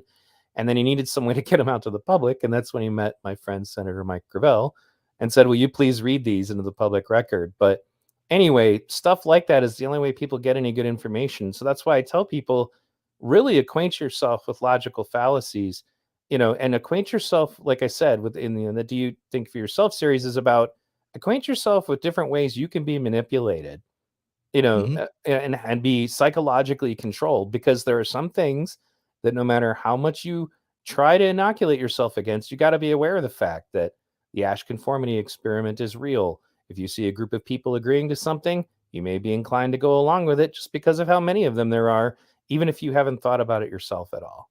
So, end rant. No, absolutely, and you're dead on. And I'll add to that by saying we all have the same loopholes in our human brain OS. This is the way we describe it here. Human brain OS all has the same exploits. Okay, nobody is safe from the exploits. Even if you are aware of them, you can still be exploited. It's an ongoing battle that you have to be conscious of. So that's the reassessing part of it. Reassessing will save you sometimes. Be okay with changing your mind. Keep your mind open, but realize that there are a lot of influences out there, right? And so, like the way that works is that the human brain basically works off symbols and images at the root, at the very base OS, and then we program ourselves from that. That was the evolution of language in our mind, and so on. And I go into that, and I won't get too deep on it. But what it is basically is like you can have an archetype image or an idea about somebody, right? And you have these green lights, and you may have a few yellow lights. But what someone will do when they try to slander you is they'll try to grab an archetype of evil in some way, shape, or form, and turn these little different ideas and different little flags or whatever that you have. Okay, no, they're good. I feel good talking with them. Like, for V, these would all be green for me, right? And then, but they would try to say, hey, V's one of these bad guys archetypes, right? He's a Hitler, he's a da da da da whatever, right? And then they want to turn these flags red, and that's what they did with Trump, right? They had this guy that pretty much everybody liked. Maybe some people didn't like the fact that he was rich. That's all right. But maybe some people didn't like his male confidence, overt male confidence. That's fine. But they didn't really like the guy. They didn't think he was a racist. They didn't think he was all these things that they said he was going to be. And what did they do? They ran archetypes against his image until one whole half of the country, right, that usually bought into this right here, had turned all these little parts red. And so they're like, no, he's the devil himself, right? That's how they use information-based mind control. Is they replace the archetypes in our minds that we've already had there with whoever they want to slander. They'll burn them to the ground. And trolls do the same thing. People who are out to get you do the same thing. They try to take a good image that everybody has of you and turn it into a bad image with their little snide comments and their lies and their gaslighting and all the little low brain things, right? The little small brain tactics instead of just trying to work things out. And you know, and so that's why I like to point that out. Like nobody is safe from our own human brain exploits, right? You just have to be aware of them and constantly reassess and constantly address things that you may not even thought about. Like I've been believing this for so long. Do I still need to believe this? Do I still believe in the sources that I form this belief system on? And see, when it comes to belief systems, we all have to go through this right here, this little march right here to get to acceptance. Now, a lot of people know this as the stages of grief. I tend to call it the stages of belief, because in order to get to a new belief system, right, you have to go through this little pathway. And you'll see that a lot of people that you have a conflict with, right, or you have a difference of opinion, you'll see when you know that they're kind of coming from a place of a false premise or bad information, that they'll kind of be right here in denial right up front, right? They don't want to change that belief system. It's you, right? So they're going to deny it. And when they run out of talking points with somebody who is who's a better, has a better knowledge of the situation can lead them to, they're going to get into this anger thing, this cognitive dissonance, right? This fight or flight response. This is all in the stage of anger. So to get them past that into bargaining, right, you have to at least get through this part with them. Are you gonna run away and call me names, or you try to burn my house down for believing this? What are you gonna do? But if you can get them past these first two stages, you have a good chance of getting them to acceptance, right? Where they can accept the new information, be like, you know what, I need to change my belief system. And that's something all of us here have in common, by the way. If you're listening to this show, you've probably come to that. If you're not just here to spy or troll, right? You've probably come to that conclusion yourself, right? You realize at some point you humbled yourself. Yes, the first veil did get me. I did believe in a lot of this stuff at one time, but now I'm seeing the light, and I realized that this was not a good source of information for me or a good belief system to have. So I'm changing my belief system. I accept the fact that I got taken for a ride. I'm okay with it now, right? So now I can open my mind and be, and look further into things and not be confined in this little box the establishment wants to be in. And I think that that's brilliant. I would also say that it's important to recognize. In fact, there's a little video. There's two little very brief videos I think we should play. They're very brief. They're like really short, but they kind of play into what you're talking about. And one of them was made before the internet, and it's a John Cleese clip. And it's called John Cleese versus Extremism. Nice. You can probably find that one really easily. But it points out that sometimes people get caught up, like, the anger thing you have there is like, I call them rage addicts.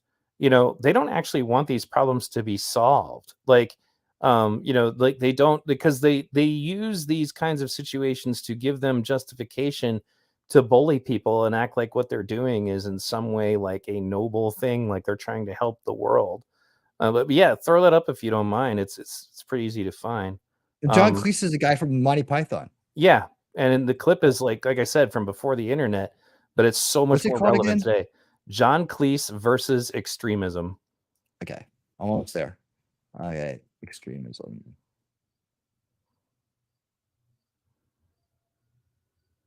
There we go. There it is. 1.3 million views. I got one that's 2 minutes. I got one that's 5 minutes. I got one that's 2.5. I think it would just be go with 2.5 because I don't think it's that long. I didn't know there was a 5-minute one. He's like behind a podium. It might be a bit. I don't know. Oh no, it's not a podium. No, go with the one where he's just like sitting at a desk. Okay.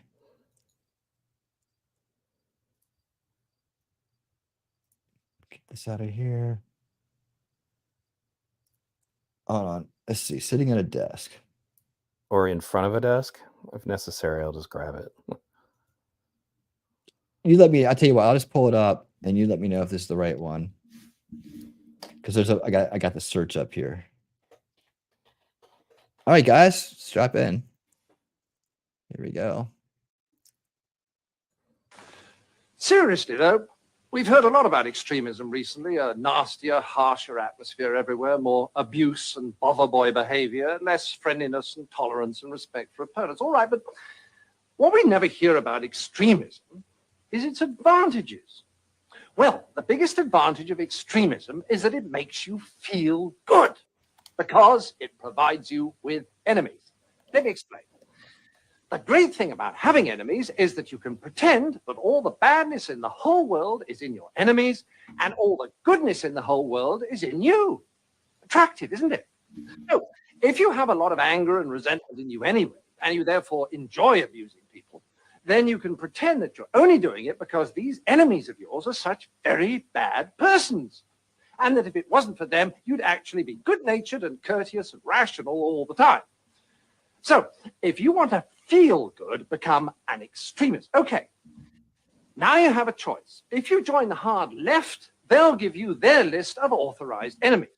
Almost all kinds of authority, especially the police, the city, Americans, judges, multinational corporations, public schools, furriers, newspaper owners, fox hunters, generals, class traitors, and, of course, moderates. Or, if you'd rather be an extremist on the hard right, no problem, fine, you still get a lovely list of enemies, only they're different ones. Noisy minority groups, unions, Russia, weirdos, demonstrators, welfare sponges, meddlesome clergy, peaceniks, BBC, strikers, social workers, communists, and, of course, moderates and upstart actors. Now, once you're armed with one of these super lists of enemies, you can be as nasty as you like and yet feel your behaviors morally justified. So you can strut around abusing people and telling them you could eat them for breakfast and still think of yourself as a champion of the truth, a fighter for the greater good, and not the rather sad paranoid schizoid that you really are. Now, when you put that in context with our current situation, the internet makes this problem so much worse. Because now you don't have to go out and actually protest. You can just sit on Twitter and shit on other humans for a few hours and act like you actually accomplished something. And that's why I said that some of these people just get caught up in these causes because they want a reason to justify being angry at people. And then, those people, like, they basically are trolls, but they don't, the whole time they'll just be brainwashing themselves into believing that they're doing all of that because it's somehow they're doing something good for the world. I remember once, for example, like how few of these activist movements are interested in doing anything that would actually convince anyone. Convincing people is not their objective anymore. And if you try to convince them, well, then you get called you get called a blasphemer or a heretic. I mean, they never use those words, but that's why I say the current alt left, for example, is basically a religion because they have blasphemy and heresy and excommunication. And, somehow for that reason, for example, Glenn Greenwald, who's definitely not on the right, gets labeled far right. Russell Brand is literally an anarcho-communist and gets labeled far right. Brett Weinstein, who big time Bernie supporter, gets labeled far right. Tulsi Gabbard somehow gets labeled far right, even though her platform is mostly identical to Bernie Sanders. But they want to label you far right if you deviate even in the slightest, right? But anyway, going back to the point of the John Cleese clip, is that it really just comes down to the fact that people get caught up in this and that it becomes like something that motivates them. Like, what do you think? That's why I said, what kind of headspace are people in when they go through, 10 years of somebody's Twitter feed looking for something to cancel people over? Where do you need to be in your head where you think that's a good use of your time, right? And what kind of satisfaction you get out of that? Like, for example, if you look at what happened to Gina Carano, are you familiar with that? You still there, Winning? Yeah, big time. Yeah, Oh, okay. I remember that. So, like, yeah, there's these Twitter mobs that go around Twitter essentially demanding that you do whatever they say, or they're going to try to get you canceled. They did the same thing to the son of Gary Gygax, for example, because, they weren't putting preferred pronouns in the Advanced Dungeons and Dragons Twitter feed.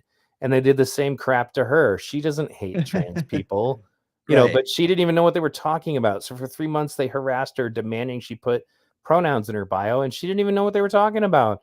But because she didn't do it, and then she put beep bop boop in it, then they wanted her fired from Disney.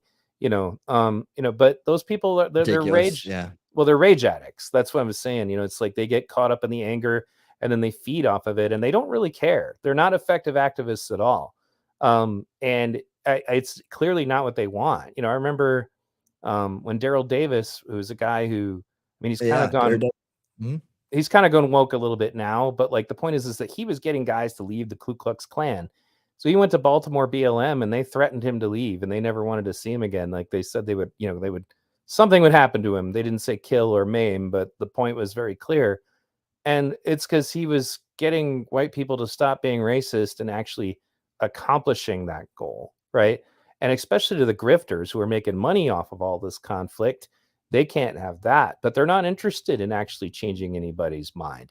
At that point, you're not an activist. It's all just masturbation, performative. You know, it really, if you don't care about convincing anyone else of anything, and it just becomes about like, you know, like calling people names and mudslinging, then you're really not doing anything of any value to anyone except for yourself.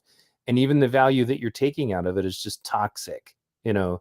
And people who snap out of it, especially like you see the people who escape the woke cult, turn around and go, Jesus, I wasted so much time of my life on that bullshit, you know.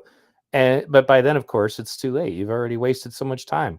Maybe you stop talking to your family members because of it. Maybe you stop talking to friends because of it. You know, I had real life friends who don't talk to me anymore because they said unless I deleted my channel, you know, they weren't going to talk to me anymore. It was actually over the videos I did about trans athletes in sports.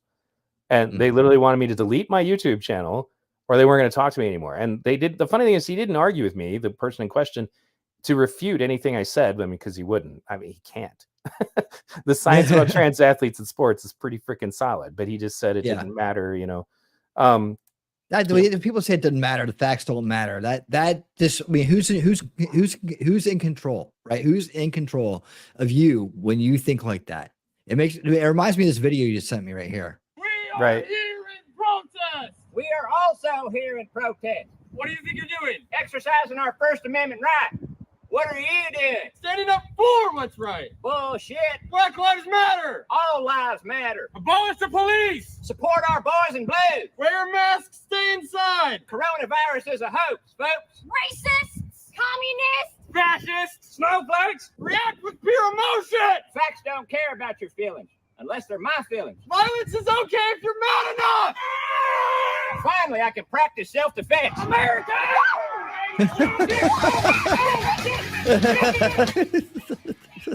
Well, it's not done yet. This is fucking great. I couldn't have done it without you. Anytime, man. Fucking idiots. There you have it. And it's only funny because it's true. You know, It's funny because it's true. Right. Yeah. You know, it's like violence is okay if you're mad enough. Finally, I get to practice self-defense. So good. Hey, T-Rex Trucking and More, $10. Thank you so much for the super chat. I just can't get over how much I'm enjoying this conversation. Well, I same here. Same here. Yep. So somebody wants a link for that. I'm going to throw it in your chat. But thank you, sir. Yeah, I put that at the beginning of my documentary. Hindsight is always 2020, which is basically just comparing the January 6th to the riots of 2020. And I started with that to try to get people to understand that the fact that you're being told that your riots are okay, but the other side's riots are not okay, et cetera, et cetera. You know, but I also go over just how crazy the ridiculous over the top coverage of January 6th was, and the different insane mischaracterizations about it, you know, that people are being subjected to. It's like, anyway, go ahead. Oh no, I think that's a great spot to. And by the way, I keep forgetting to say this, guys. Thank you so much for the interaction in the chat. Thomas Anderson, thank you so much. Jacob Peets, thank you so much. Talking Trash to Tooth, of course, thank you. Jacob, thank you. A lot of great things are being said in the chat tonight, and I hope you guys are watching. I'm not calling them all out, but I am reading them, and you guys are making some awesome points and having some great conversations out there. So thank you so much for that, and everybody else too. Nadia, thank you so much. So yeah, I just wanted to make sure I called that out. I've been meaning to say that like for about 10 minutes or more. No, you're 20. Cool, man. You're cool. Yeah. But yeah, you know, talking about I think where I wanted to go with this was talking about strategies, right? And how protests have become ridiculous in my mind. I think they become optics gathering events, and when they control the media and they control the juxtaposition and they control the language, is protesting still a viable form of resistance? And or is it just is it worth the awareness gathering? Is it, I mean, that's what you're doing in a protest, right? You're trying to gather awareness and you're trying to form resistance to an idea. And traditionally, this has supposedly been a great thing. The more I look back on protests, and the less that I believe that they've ever been valid. I mean, I see maybe at one point a long time ago, but man, they sure do encourage us to get out there and do it, to exercise our rights, almost like they want us to do it, you know? And I'm just questioning whether this is the right approach for this day and age, or if they've just completely locked that down into their own paradigm where they can manipulate it. And if you do it, you're going to look bad. If they do it, they're going to look good. Well, What do you think? one of the videos I made was, why are they panicking that Musk is buying Twitter? And it was one of the do you think for yourself series. And I go over stuff that the mainstream media reported on at one point, which was that the government paid a research service to figure out how much of a given population you have to convince of something before it gets accepted into kind of being widely accepted. And they conducted research to come up with an equation to get that information. And I have the links to all of that. Again, it was reported by The Guardian. It was reported by ABC News. So it's not like this is InfoWars stuff, right? And then that same agency paid a service to create software that would generate fake online accounts to try to create a false sense of consensus on the internet. And the percentage of the population that you had to convince before they would, approve of something was only about 25%. And then it creates like a social chain reaction, I guess would be the way to put it, before it starts to get accepted in the general parlance. And so that's what they're chasing. Now, as far as how this is relevant to protests, if you can prove that there's a widespread support for an idea, get people talking about it, that is all valid. But it's important that you have to do it in a way that is actually intelligent and is reflective of like how sociology actually works. So one of the little mini docs I did was actually in response to an argument I had with, of all people, Martin Luther King's daughter. Violent protest doesn't work. It just doesn't. And that's not a matter of opinion. That was sociologically understood years ago, right? And another thing that was sociologically understood years ago was that if you want to dismantle hatred or bigotry or racism, then you have to you disarm it like a bomb. When I had Daryl Davis on my show, I talked about this. I said, if we were to bring a Black Lives Matter group to a Klan rally, what would happen? He's like, well, obviously, they would never be able to convince the Ku Klux Klan to think differently. It would end up in a big argument and fight and all that, and it's because they'd be shouting slogans and stuff at each other, and the BLM group would be more interested in trying to convince the poor, white people who are usually part of the KKK, that the real problem is that somehow they are the oppressors, even if they're literally dirt poor, and I say this term as somebody who considers myself a part of this group, white trash, that somehow they're the oppressors. Maybe just tell them a little bit about how evil they are. None of that actually convinces any KKK member to stop being racist. None of that works. There's actually, again, social science proved this and understood this probably about a decade ago, right? But I actually had a sociologist who was he's actually a left-leaning sociologist, and he was trying to sound the alarm about how sociology as a science was being captured entirely by activism. And, I brought him on because he had written a paper about it. And he didn't get canceled because he was just too highly credentialed, but I think they just kind of assumed he would just go away. And he did kind of fade down. Now he's a guy who devoted his entire life to sociology, and he's blackpilled about it and has just given up. And the reason why is that, they have tried to convince us through the social sciences that have been totally captured by, activism, that things that are not true are, So in answer to your point, I guess is what I'm getting at, is that what you're hoping to do with protest is to try to bring awareness to your situation. And if you're going to do it right, then you need to do it in a way that's actually going to try to bring people around to thinking like you are, right? So if you do something like, say, for example, the recent um, climate protest where they block the road to Burning Man, that's Right. just sheer stupidity. Nobody in that line who's sitting out in the hot sun is suddenly going to think differently about your cause when you do something like that. They're not going to go, I wasn't sure about your point of view, and then you made me sit in the sun for 6 hours, and then I suddenly came around to your point of view. That's just nonsense. It doesn't work, right? So whereas Occupy did have a lot of support, the Tea Party did have a lot of support, but those were also both strictly nonviolent things, organizations and movements. Yeah, they're like rallies almost. But yeah. So in that line of thinking, how do we protect ourselves against the optics? Against the is there a methodology we need to like start looking at to counter their counter of when we show up? You've got to be extremely consciously aware of the tactics that they're using and be able to analyze them and see them for yourself, And the thing that a lot of people are going to have to recognize is that sometimes that means that they're going to uncover that maybe a side that they don't agree with, or rather maybe a side that they did agree with, was also engaging in this stuff. You have to recognize that the use of these kinds of, like, I'm also friends with the guy who made the movie War.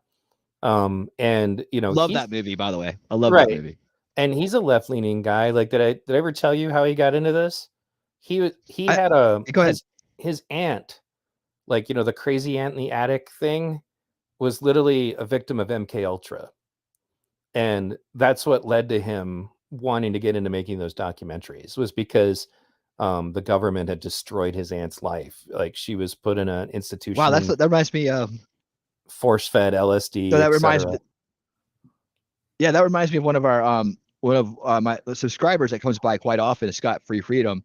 He has a relative as well that was affected by that. Now, I tend to say that if you've done acid, you're an MK Ultra victim too. I mean, you may not look at it, but that was a resulting factor of it. So there's a lot of MK Ultra victims walking around, but the ones that were actually pulled into the dens, right, the psychological dens they had in Haight-Ashbury and other places, where they're roping people in and giving them acid without them knowing it, and then monitoring the results and putting ideas in their heads and whatnot. That was the real kind of hardcore end of MK Ultra, that experiment. But the residual effect is the hippie culture and the widespread use of acid. And so, yeah, if you take an acid, yeah, you're MK Ultra too. I mean, but technically speaking, you're like a partial victim.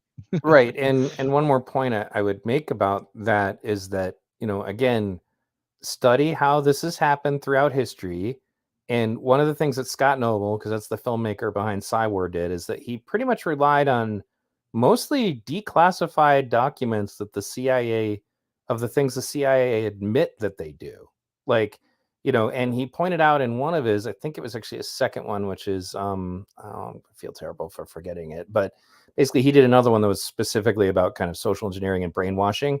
And he brought up the declassified documents about the different experiments that they did during MK Ultra that they admitted to doing. And then the CIA, of course, says, yeah, but we don't do that anymore. Then you look at pictures of Abu Ghraib, and Guantanamo. And strangely enough, the pictures of how they're torturing those people looks very similar to what they did in MK Ultra. So it's just like when they developed the software to brainwash societies, they defended themselves by saying, well, we only do that in third world countries. And I'm like, yeah, sure. Like, I'm sure that if there's a software that creates fake identities to try to create a fake sense of consensus, that you're only going to use that overseas. I'm sure nobody's doing that domestically. Right. Yeah. And so, but like we said, is like, what is the solution? You need to study these things. And unfortunately, sometimes, like I said, for example, if you watch the documentary, The Century of Self, which is a very, very long one, multiple parts by Adam Curtis, he dismantles, for example, how, it's one thing to be a capitalist culture. When you become a, what did he say, consumer culture, to where we're brainwashed so much to want stuff, that we are distracted by our obsession with stuff to the point we don't realize anything else about society. That's a really long documentary where he goes into the fact that they asked Edward Bernays, who is Sigmund Freud's nephew, who is kind of like one of the precursors of the whole public relations and sociology movements, to figure out ways to brainwash society into just being obsessed with stuff. And one of the things that he was asked to do, for example, was women are not smoking. We can't get women to buy cigarettes. What do we do about that? So Edward Bernays said, well, here's what you do. Stage a protest. Remember what you were saying earlier about this stuff's all manufactured, right? Stage a protest, a feminist protest, where women, all light up cigarettes simultaneously as the camera comes on them, right? Yep. And then call right them when they pass by the right when they pass by the judge's booth where all the cameras are at. Right, and that's Right. freedom torches. Like, make it into, well, you see, now if we do it this way, they will believe that smoking is an expression of their feminist freedom. Yep. And then as a consequence, I look back on that all the time because my mom died of lung cancer, and obviously she was a little younger than the people in the pictures, but it still does. There used to be a stigma against women smoking, and Edward Bernays' trick worked, right? It did. Look into the way that your kids are brainwashed. There's another one, and this is part of the problem, is that both the left and the right are often correct about what the problems they see in the world. We can discuss what you think your solutions are, but that doesn't mean that everything that the left or the right says is a problem is magically not a problem. So Consuming Kids is a documentary I used to watch a lot, and it goes into just how these advertising companies literally put electrodes on kids' heads to watch their brain reactions to certain sounds and colors, and to try to get kids to want stuff. So as a consequence, I didn't let my kids watch advertising at all until they were old enough to process it. And I remember once, Same here. One time, somebody was visiting and he put, I think it was Nickelodeon on, and Nickelodeon has commercials, but Sprout, which is what I preferred, did not. Right. So we would leave Sprout on, the TV, and then all of a sudden the kids run into my room out of nowhere and are talking about different products that they want. I'm like, what the hell's going on? And then I walked into their room, and lo and behold, somebody had switched the TV to a channel. There was a bunch of commercials. And that's the first time they'd ever been exposed to commercials.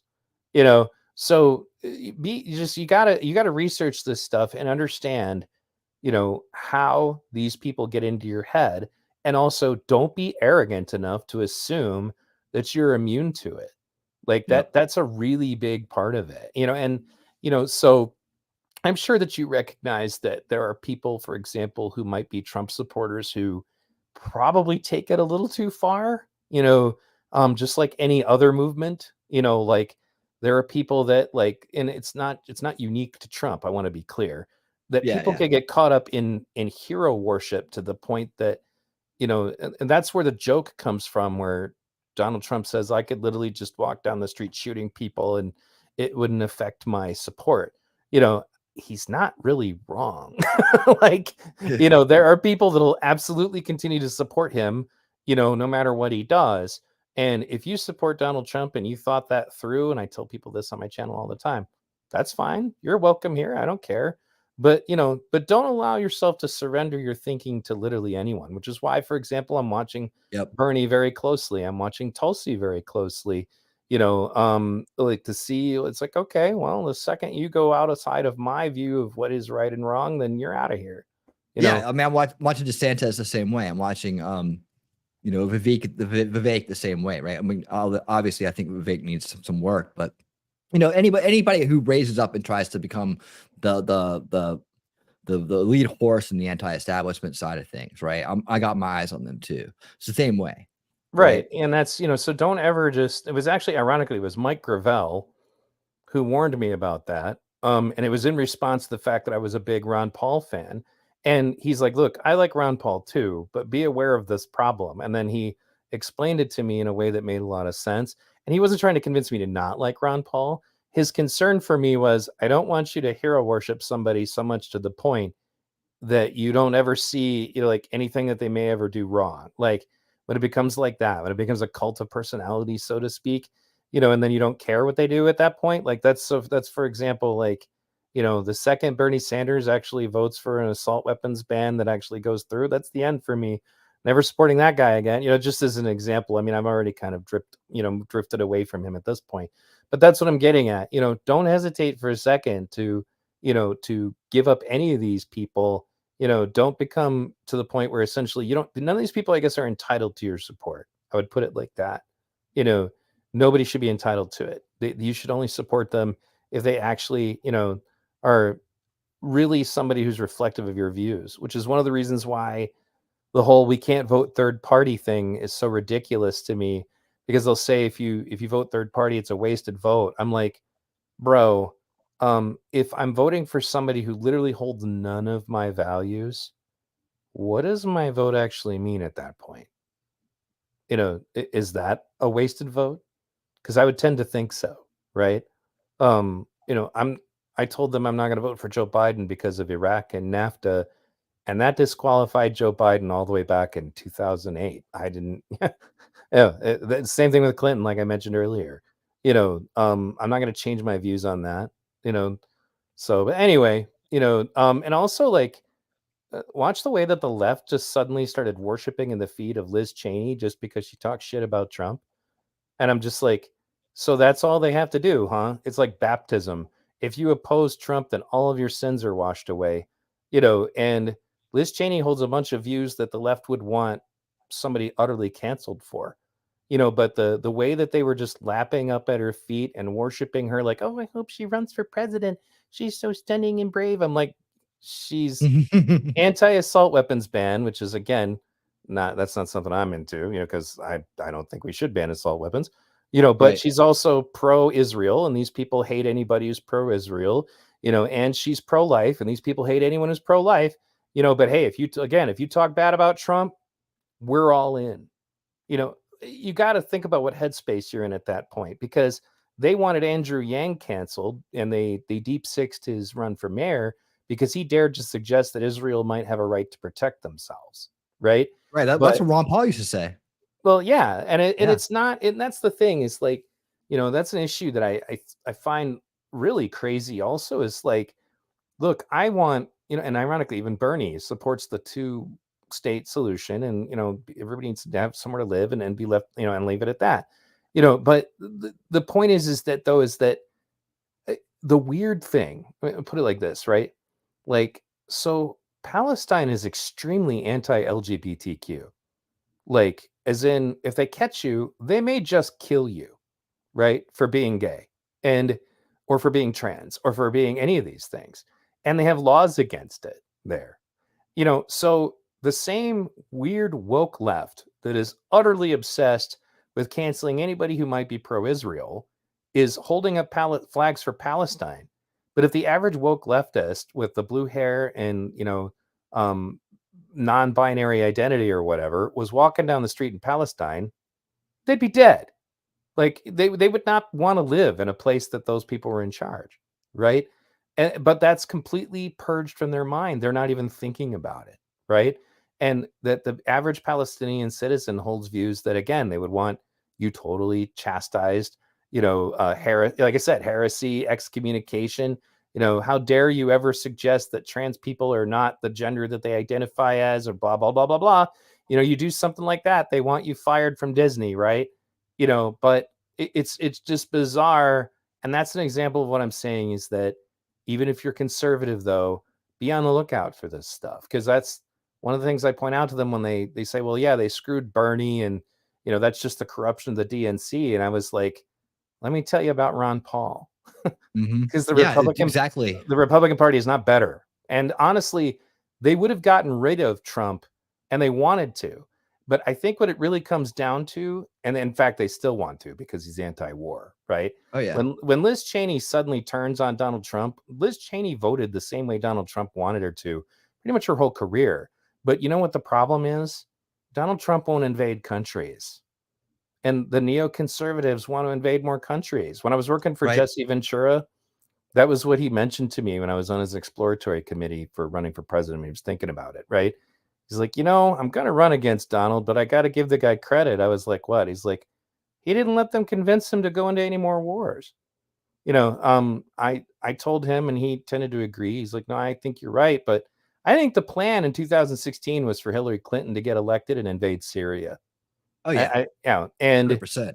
so then you get Trump in there and he's like, nah, I'm not so much, not interested. Right.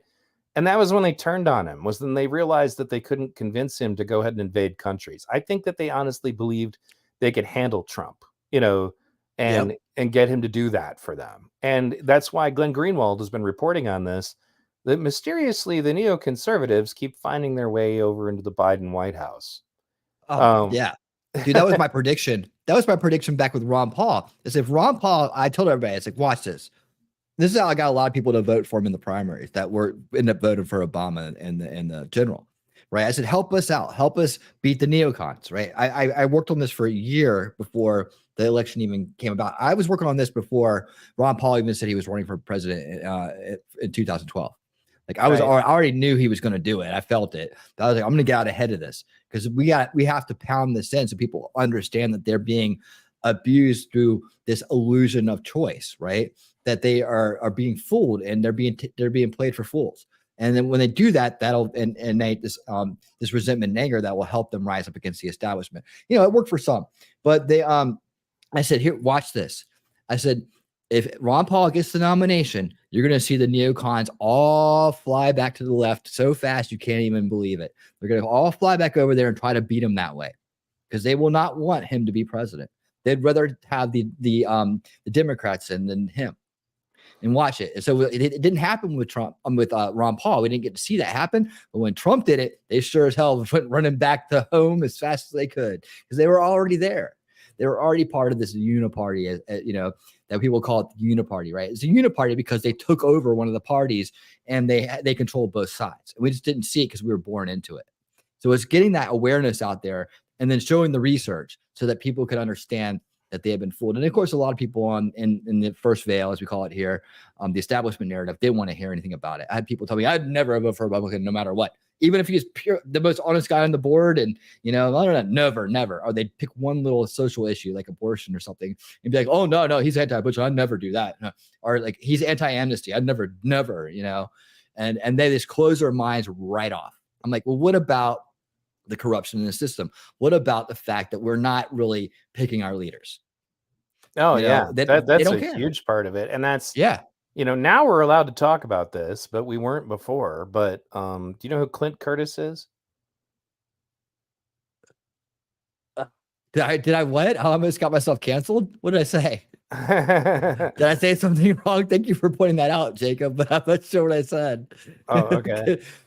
Did I say? No. Do you know who Clint Curtis is? Not top of my head. So Clint Curtis, during the Ron Paul days, there was a video being passed around of a guy testifying before Congress about election fraud. And his company had been hired to write the software to rig elections. And there's a documentary you can watch for free on my BitChute channel called Murder, Spies, and Voting Lies. And it goes into, exactly how the whole process went down. And this was back in the Bush-Gore and Bush-Kerry elections. So the software existed to do this a long time ago. And I talked about it for about 10 seconds on a 6-hour Kyle Rittenhouse trial stream, and they banned me for a week. But now they've lifted that ban. You're allowed to talk about election fraud again, which is why I'm mentioning it. I'm not going to get you in trouble, I promise. Okay. And since then we've even reviewed that video, and they didn't delete me or take me off the internet. So I promise you're okay. But the point is that Clint Curtis testified before Congress a long time ago that yes, this is true, that these machines are completely riggable. You really shouldn't be using them. Et cetera, I do remember him now. Yeah, I do remember him now. Right. Well, so one of the things that that went on around him was that he got out of that company that was doing that, and he had a coworker who kept showing up at his new job because he was working a part-time job and putting himself through college to change professions. And the guy just kept coming and asking him questions about it. And then, anyway, eventually this guy's like, hey, I finally got to the bottom of it. It goes all the way to the top. It's literally like worldwide corruption. I'm going to blow the lid off of it. And he's like, Clint says to the guy, he's like, you should probably go public like right now. And he's like, why? He's like, these are evil people. Like, they're going to hurt you. And the guy didn't believe him. So then this is in Florida. And in Florida, there's a mandatory autopsy law that if you happen to commit suicide in Florida, an autopsy has to be performed. So for some reason, this guy, this associate of his, showed up in a hotel in Georgia and had quote unquote suicided himself. And there's footage of all of it. It's very obvious. The guy has slashes all over himself. He's got blood all over himself. He didn't kill himself. But in Georgia, they don't have a mandatory law to demand an autopsy. So he apparently decided to kill himself, quote unquote, drove 3 hours out of his way out of Florida to some little hotel out in the middle of nowhere to kill himself. But the truth is, and when you look back on that, it's just like John Kerry. Do you remember Don't Tase Me, Bro? Do you remember that? Oh, yeah. Oh, yeah. What was that guy talking to John Kerry about before they tased him? Do you remember? No. He was talking about the fact that during the John Kerry versus George Bush election, there were election machines that were counting votes backwards, and all kinds of anomalies. And, you can still find that video online. He also asked him about Skull and Bones, which is something that both George Bush and John Kerry were part of. And then shortly afterwards, he gets tased. Right. That was an eye-opening moment, though. Well, and the funny thing is, to John Kerry's credit, he was trying to tell the cops, it's fine, I'll talk to him. And I'm not a John Kerry fan, but he's like, no, it's all right, I'll talk to him. It's like, the point is that that's what he was talking about. That's what he wanted to go talk to John Kerry about that day, right? And that's why I said, if you want to get to the bottom of so much of this stuff, you got to be ready to accept the fact that, well, it was initially Republicans who wanted the software to rig elections. And then when does things start to get crazy in the current election was when all of a sudden, out of nowhere, do you remember when George Bush and Dick Cheney endorsed Joe Biden? Do you remember that against Donald Trump? Right. So what, all of a sudden out of nowhere, right? They're pro-Biden, against their own party. And that's when I said to myself, well, this should be interesting. I wonder if there's going to be any election anomalies.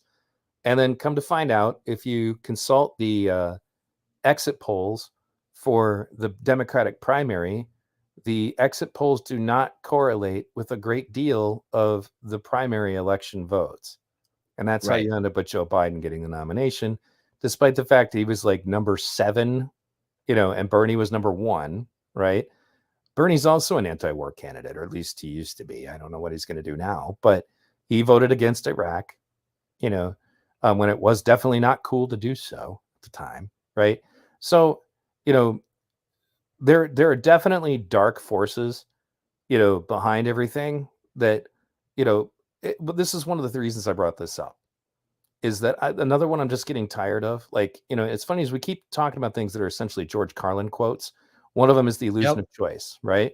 Yeah. This just meaningless choice. You think you like, oh, I voted. It's like, because it's the American dream, because you have to be asleep to believe it, right?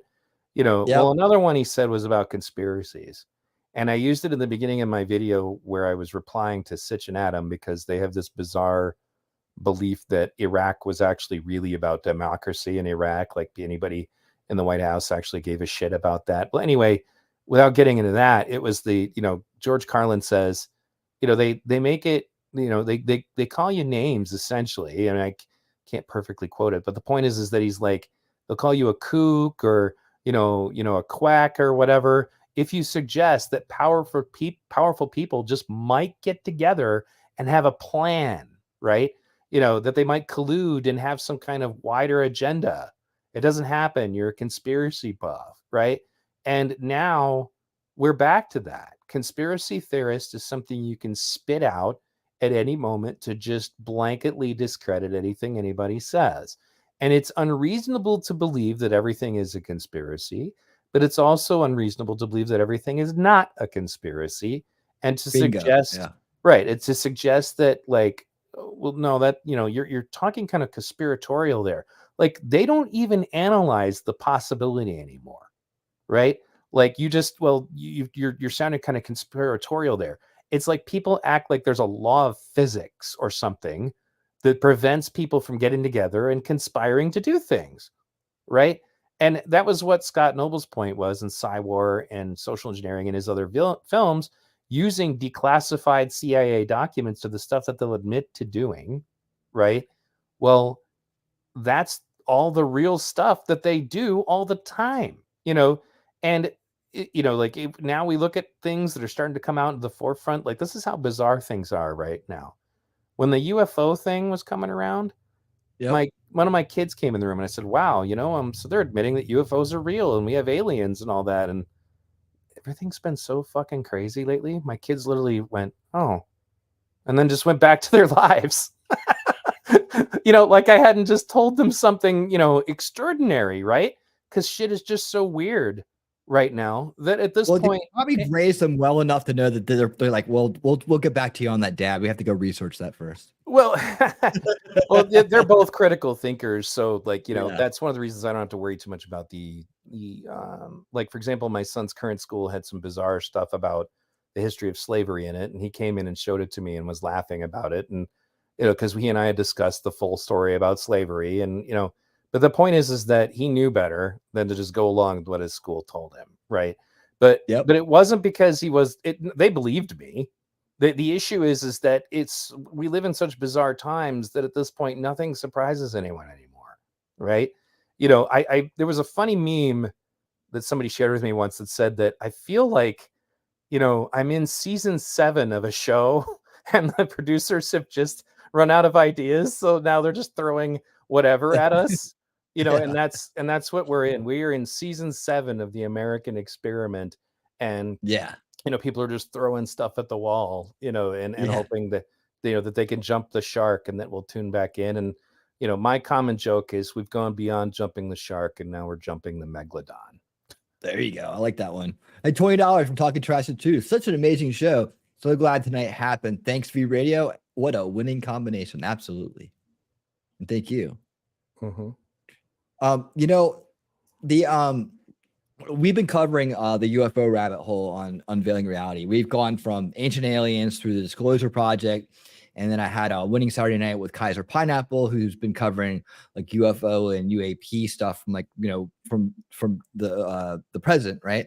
And we did a great analysis on that, and then we went into the Galactic Federation of Light last week. So we've been running down the rabbit hole of how people get into this UFO thing. And one of the things we mentioned was that Israeli space or general or whatever, that the guy who was in the space program was saying that we were already in contact. And he was just basically quoting the Galactic Federation of Light BS that came out, back in the 80s.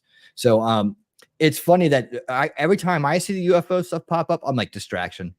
I'm like, automatic distraction. This is bullshit. They're not going to tell us anything. What are they trying to not let us look at? And I think they've been using the UFO rabbit hole to distract the public away from it, because it's more sci-fi, it's more exciting, it's more sexy to talk about that than the laptop or the quid pro quo and over in Ukraine or anything of that stuff that Biden was involved in. Right, because he's the corrupt president, and we're just getting called out, but we're not supposed to watch that, right? We're supposed to focus on the UFOs, on Alex Jones, on Donald Trump, and all these trumped up charges, if you will. Well, right? and let me give you an alternative perspective on that. Is that sure? What if we're so distracted at this point that this is the time frame in which the government could actually go ahead and openly talk about UFOs, because at this point we're just kind of lulled into the ability to accept anything, because the argument has always been that we can't disclose anything about UFOs because the public will panic. Well, now we're disclosing UFOs, and we lived in such fucked up times. Nobody's reacting to it that way. If you and I were having, do you know where that comes from? You know where that comes from? That the public will panic. It comes from the Galactic Federation of Light rabbit hole, which we talked about last Wednesday night. Wednesday night. I had my fiber got cut on Thursday, so I'm kind of confused as to what shows I did this week. We couldn't do last night's show because my fiber got cut by taking down a big old nasty vine from the side of the house. But no, I've been covering this. So I've been pointing out where all these talking points come from, and that's the Galactic Federation of Light saying that we can't come down and meet you guys yet because it will cause hysteria in the public. And this comes out of like the 80s into the 90s, and then when the internet, 1996 is when it first hit the internet.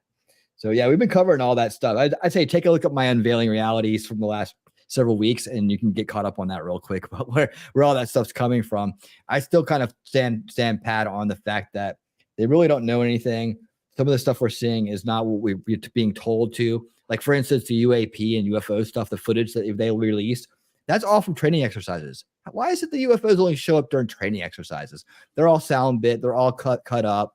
We pointed out some anomalies in the video itself, like where it jumps and it's supposed to be doing this and that. It's like, how do they know they're jamming the signal? How can you tell that? So I asked a lot of deep questions to Kaiser. And after the show, he says, you know what? You gave me a lot to think about, because I hadn't really looked at it from that point of view. I was like, it's because I'm used to them doing this. Like, it's like I already went down the UFO rabbit hole. I already know that all the backstory on the UFOs and ancient aliens is bullshit. I already know that. And so that's why I spent the time going through it with the crowd here, because I wanted them to get the education that I'd gotten 10 years ago on it. And so that's why we're kind of catching up on, so we can keep our minds focused on what's important. And when the people here see the UFO stuff come up, they're like, oh, that I'm being distracted. Where should I go look? Where can I look elsewhere? Because there's something they're not wanting me to look at. And I really think that's what it is. I could be wrong, but I really think that that's what the tactic is. Either that or they're just hurting for content. I have no idea. But I really feel like it comes up at very convenient times. Sure. Can we answer this question from Jacob Peets? It's a genuine question. Like, I don't know if you want to highlight it real Please quick. Do. Let's do it. Jacob Peets, hey, so genuine question. How do you think is the best way to teach critical thinking? I have a young daughter. I don't want to just recite my beliefs to her. I'd like her to make her own. So Jacob, what I would suggest to you, and this is kind of the direction I took, it's also what my mom took, was that you're right to not want to just recite your own beliefs to them. First of all, in the very young formative ages, like we're talking about 2 to 6 or 7, you need to be extraordinarily careful with what they are exposed to. Like, that's why I said zero advertising in front of my kids. I would pick their cartoons and, kind of like, just carefully try to think that stuff through. And I remember, for example, once my son was watching Caillou, and that show just turns kids into like whiny babies. Like it just, and it's funny is that I was like, what is going on with my son? Why is he behaving this way? And that was back when Netflix still had written reviews, and the parents were like, don't let your kid watch this. This is what happened to my kid when they watched it. It was like, oh crap. But that's an example for, so when I wanted my kids to watch educational stuff, I went and found Sesame Street Old School, right? And what's funny is Sesame Street Old School has warnings on it that it's not appropriate for kids because it isn't, because it's not woked out, right? It's just basic critical thinking concepts being given to children at a young age. So do that. Like I had my kids wanted to watch Transformers. My kids wanted to watch the stuff that I watched in the 80s. And I think that, don't get me wrong, not all the stuff in the 80s is perfect either. It doesn't change the fact that the children's entertainment now is just garbage. Like, so at that point, you literally got to like shelter them, from anything that has an agenda. And it doesn't mean, so for example, the reason I recommend stuff like Transformers and even G.I. Joe to a certain extent, despite the fact that's kind of a, military industrial complex thing, was that they still discussed moral conundrums in every episode. He-Man did that too. The old He-Man cartoon, would discuss issues of morality and what's right and what's wrong, and in a way that made a lot of sense, but also would get the kids thinking. So the next part of this really has to do with the fact that there's a few different key phases of child development that you have to be aware of and take it into account when you're raising your kid. And one of them is that the temper tantrum phase is literally because the part of your brain that can even kind of filter emotion is not even working yet. Like it's not even turned on. So the reason that your kid is flipping the hell out is because everything is unfiltered to them. You took my pencil is just as bad as you punched me in the face. And it's because they have no ability to comprehend. Now, to be clear, what I don't agree with is this new attitude that you just let these kids do whatever the hell they want, because then that sends the message to them that tantrums are acceptable. You don't want that. But at least you keep it in mind so that you don't take it personally when your kid is acting like that, right? So then you move on into the teenage years. Well, there's another thing you got to be aware of. And I go over this in a, also in a Do You Think for Yourself episode, is that during your teenage years, the reason for the teenage rebellion instinct is literally a scientific process, or rather scientific studies have found that it's meant to protect your kids from inbreeding. So hear me out. The reason why you start fighting with your parents, and the reason why you just start wanting to do the opposite of anything that they want, is because your instincts are trying to get you out of your peer group so that you go find a mate somewhere else.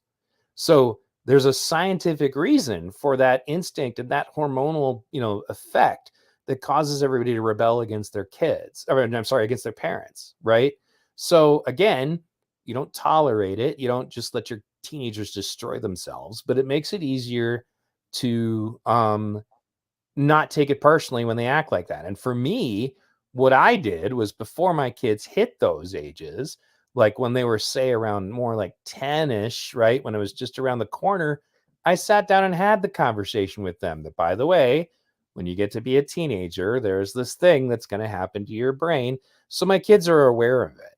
Like, and so as a consequence of that, they will still argue with me, but they don't just do stupid self-destructive things out of some sense of rebelling for the sake of rebellion's sake, right?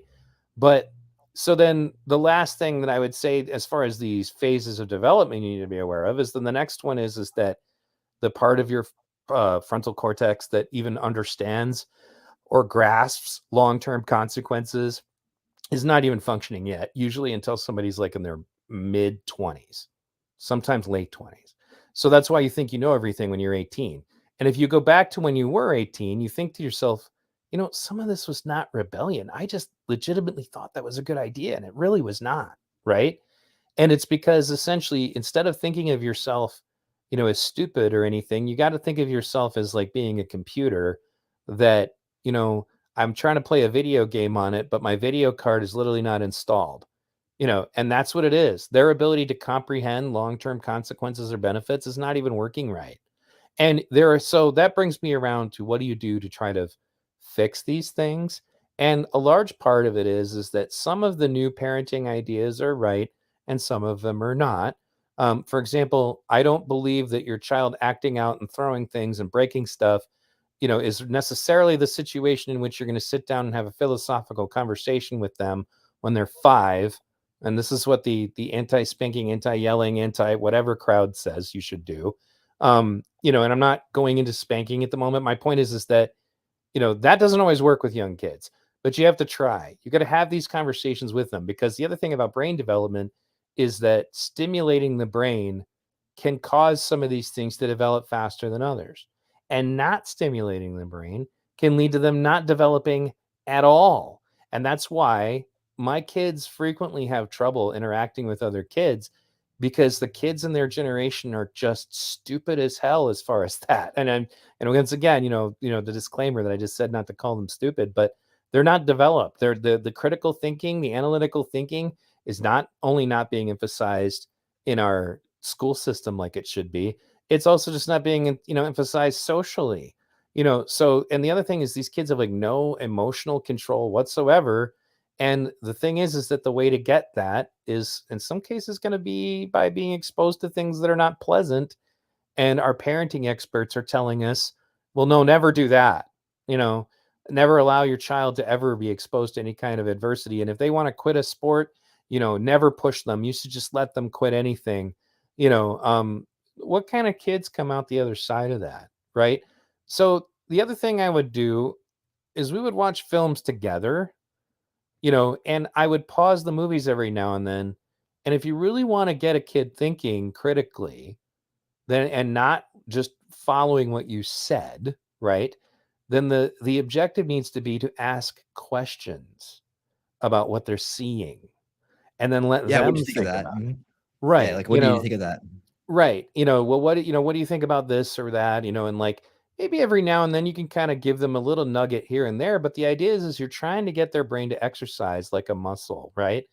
So like when I'm teaching wrestling, for example, when we're doing takedowns are one of the more complicated things you learn, right? And so when we drill them, if I see that the kid does it wrong, I don't go, hey, you did that wrong. I go, are you satisfied with the penetration part of your takedown there?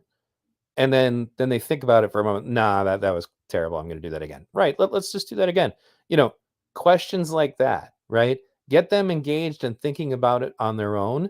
And I honestly, seriously believe, and this part I can't prove, but I've talked to psychologists about it since, and they say that it sounds relatively good, but just like any other part of your brain, if you engage with them and you stimulate them to have critical thinking and to develop that long-term consequence thinking, well, let me give you the difference. Most of the kids that I know that are in their 20s right now still have no idea what they want to be. My son, when he was 14, already knew, I want to go into the trades, probably going to be an electrician. And he was sincere, right? And he had a work ethic because I taught him one, so like when he wanted something, he went out and shoveled snow and, did yard work. A lot of kids don't do that stuff anymore, but he already knew that that's how you get what you want. But those are lessons that you got to impart on them when they're young. And unfortunately, in many cases, like, my son used to tell me it was like 80s logic was the concept, and like when you watch the movie Cobra Kai, like more specific to this show, at least the early seasons, it's getting a little weird now. But anyway, almost the whole theme of it, when you think about it, was that the kid of the 80s needed the Mr. Miyagi. The kid of now needs Johnny Lawrence. Oh, wow. Yeah. That's pretty wild. I'm thinking about that. When you think about it, right, the kid of the 80s needed that introspective, Mr. Miyagi old man. And I think any kid should be exposed to Mr. Miyagi, but those kids needed Johnny Lawrence and they needed him bad, right? I hope that kind of gives you some, some answers, that you're asking for there, Jacob. But like, it really is going to come down to the fact that you need to go ahead and have those conversations with them. And you need to protect them from having those conversations with people that don't have their best interest in heart, right? And that's why, so for example, when the wokeness showed up at my kids' school, I wasn't worried about them like going along with it. I had to deal with other problems, which is, for example, if you spread around a flyer like they did at our school that claims that white children and only white children are born racist, and that the studies say this and say that, and white kids have this problem, and well, because I showed my son all of the studies behind that, my son's actually going to go, well, did you consider the fact that the studies that you're referencing were from tests that were literally only done on white children? So there's actually no point at which you can compare to decide whether or not white children are the ones who do this, or if all children have a preference when they're young for for people who look like them. Like, he's going to get in trouble with his teachers because he's going to know how to debunk their bullshit. So, which is awesome. Right. So anyway, thanks for listening to my parenting diatribe. You're listening to Winning Reality. There you go. Hey, Jacob, I'll add to this, even though you didn't put me in the at there. That's no problem. I want to add to this and just say, hey, be the man you want your daughter to, and I'm not even a dad of daughter, I'm just a dad of a son. So be the man you want your daughter to look for down the road. I mean, in terms of, you open dialogue, like I see down later here, you say you and your wife communicate on a pretty high level. That right there is amazing. And congratulations on that. Don't be, our kids these days have to grow up faster.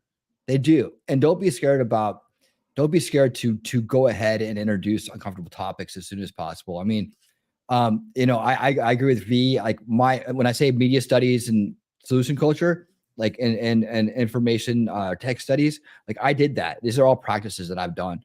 And the reason why is, like, I didn't do the commercials either. We always muted the commercials, or I taught them how to turn it off until the commercial was over and then turn it back on. So we'd always go, but I explained to him why. They're highly influential. They're trying to get you to buy something that and a lot of times they're trying to get you to buy something that's not good for you.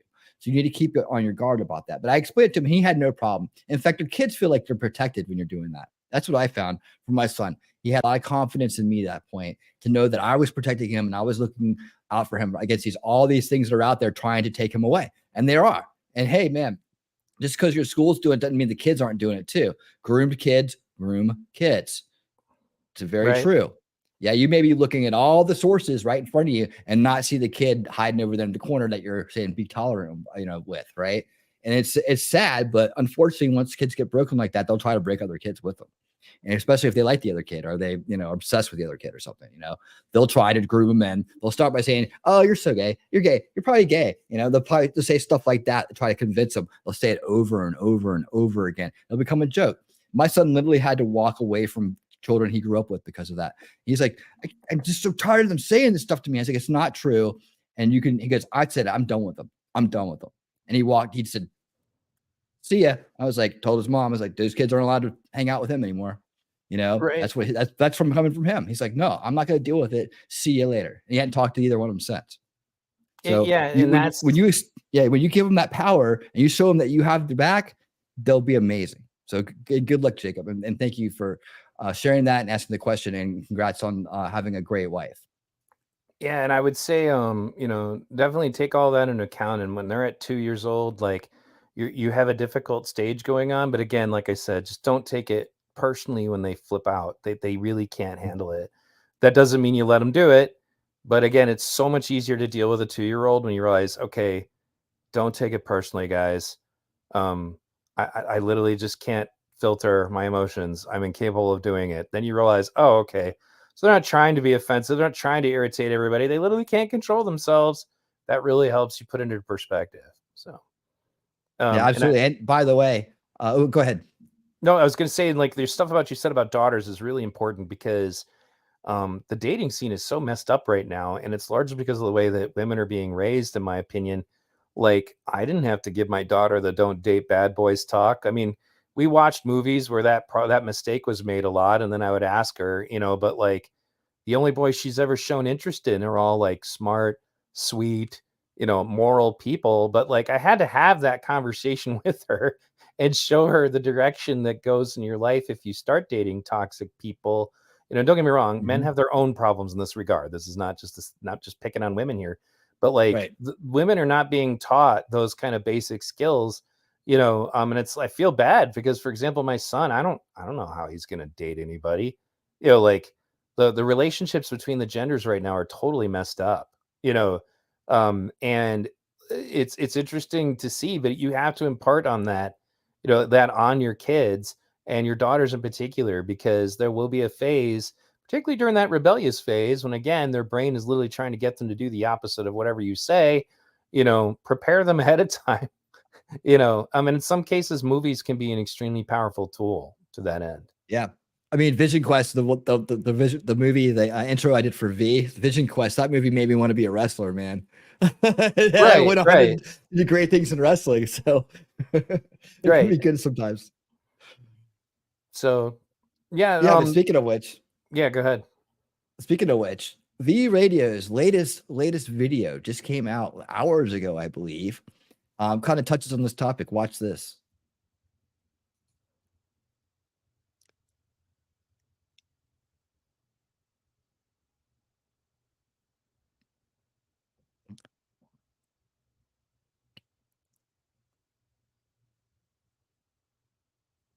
Please tell me this is like not muted. I don't hear you. There's no sound yet. I don't talk in this video. Okay. So 11 years ago, it was a meme that we would believe if we approved gay marriage that this would happen. This book is controversial. This book may be taken off Iowa school shelves. This book is gay. That's the title of the book behind bomb threats at an Iowa City school earlier this year and the target of conservative parents groups nationwide. Sioux City schools removed this book this year, but Iowa City schools voted to keep it. Chapters 8 and 9 garner most of the outrage.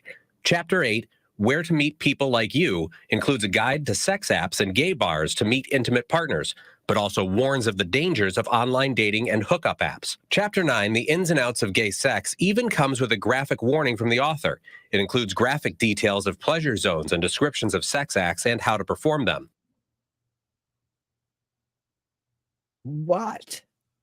Descriptions of sex acts and how to perform them. So, like, I don't know if, like, you noticed in the beginning, but basically, like, 11 years ago, somebody on Twitter had posted that meme mocking conservatives who opposed gay marriage, saying that there might ever be anybody who might say want to teach gay kids, kids how to have gay sex. And so now 11 years later, that's exactly what they're trying to do in the schools. And I still support gay marriage. I think that individuals, with consenting adults should be free to do whatever they want. It's a basic libertarian principle.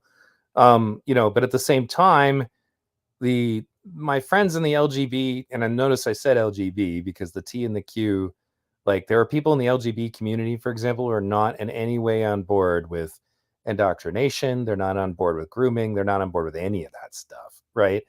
But they need to take a stand against, the people coming after people's kids. Like, that's why gays against groomers exist. That's why even trans against groomers exist. Like I've had people from that organization on my show, and they're against kids transitioning. They think you shouldn't be doing that stuff until you're an adult, but it's critical that, again, it's one of those jokes. Like I do a whole stream once. I called it my parody stream, but we would watch old parodies that used to just be a joke, right? And then you look at them and the parody's not funny anymore. And the reason it's not funny is because now it's real. That's right. Like, do you remember the Monty Python skit from Life of Brian when the guy says he wants to be a woman? It's like, how are you going to be a woman? But are you going to have a baby? Is it going to gestate in a box? Like that whole story was just preposterous and silly Monty Python stuff in the Life of Brian. And now those conversations are going on all over the country, right? You ever watched any Neil? I think his name is Neil Kalathar or whatever. Anyway, he's an Indian content creator, and he made this video called Modern Education, and it's misspelled on purpose. But in it, this guy goes to a college and like it's a math class, and all they want to talk about, like the answers to all the math problems are things like gender equality, like basically all this wokeness, right? And again, it was a parody, but now like that parody that he made years ago is no longer funny because that is what the colleges are like, Yeah. Stuff like that. PC University, all that stuff. Hey, right. Ho, this penis party's got to go. Hey. Oh man, I'm having Kylon calendar. flashbacks. Right? I know. We could do Gen X flashbacks all day long together. The Kylon calendar. I'm learning how to interpret this better, but I believe what he's asking is, or what he or she is asking is, B Radio. Would you ever do a documentary on Occupy Wall Street? Haven't been able to find any good ones. I think that's what they mean by that. I'm trying to bless them for coming here and always being part of the show. Just want to try to do my best to interpret it and try to get this question answered for him. What's a great Occupy? I don't know that anybody made a good one. I know Scott Noble made one. I just haven't had a chance to watch it yet. But that's the guy who made Cywar made one. But if you go to my old channel, I have footage of myself at Occupy talking to people and interviewing them. And I think that that's a better way. Back then, everything was streamed, but unfortunately, all of those streaming services don't exist anymore. But we used to stream everything at Occupy. There was, so I wish that every protest. Right. Well, that's why I wish those footages still existed. Like, to give you an example, like Occupy Portland, Portland's a freaking cesspool of violent activism now, but like there was a video of Occupy Portland where they're literally chanting peaceful protest. And at one point, somebody among them throws a bottle at the cops.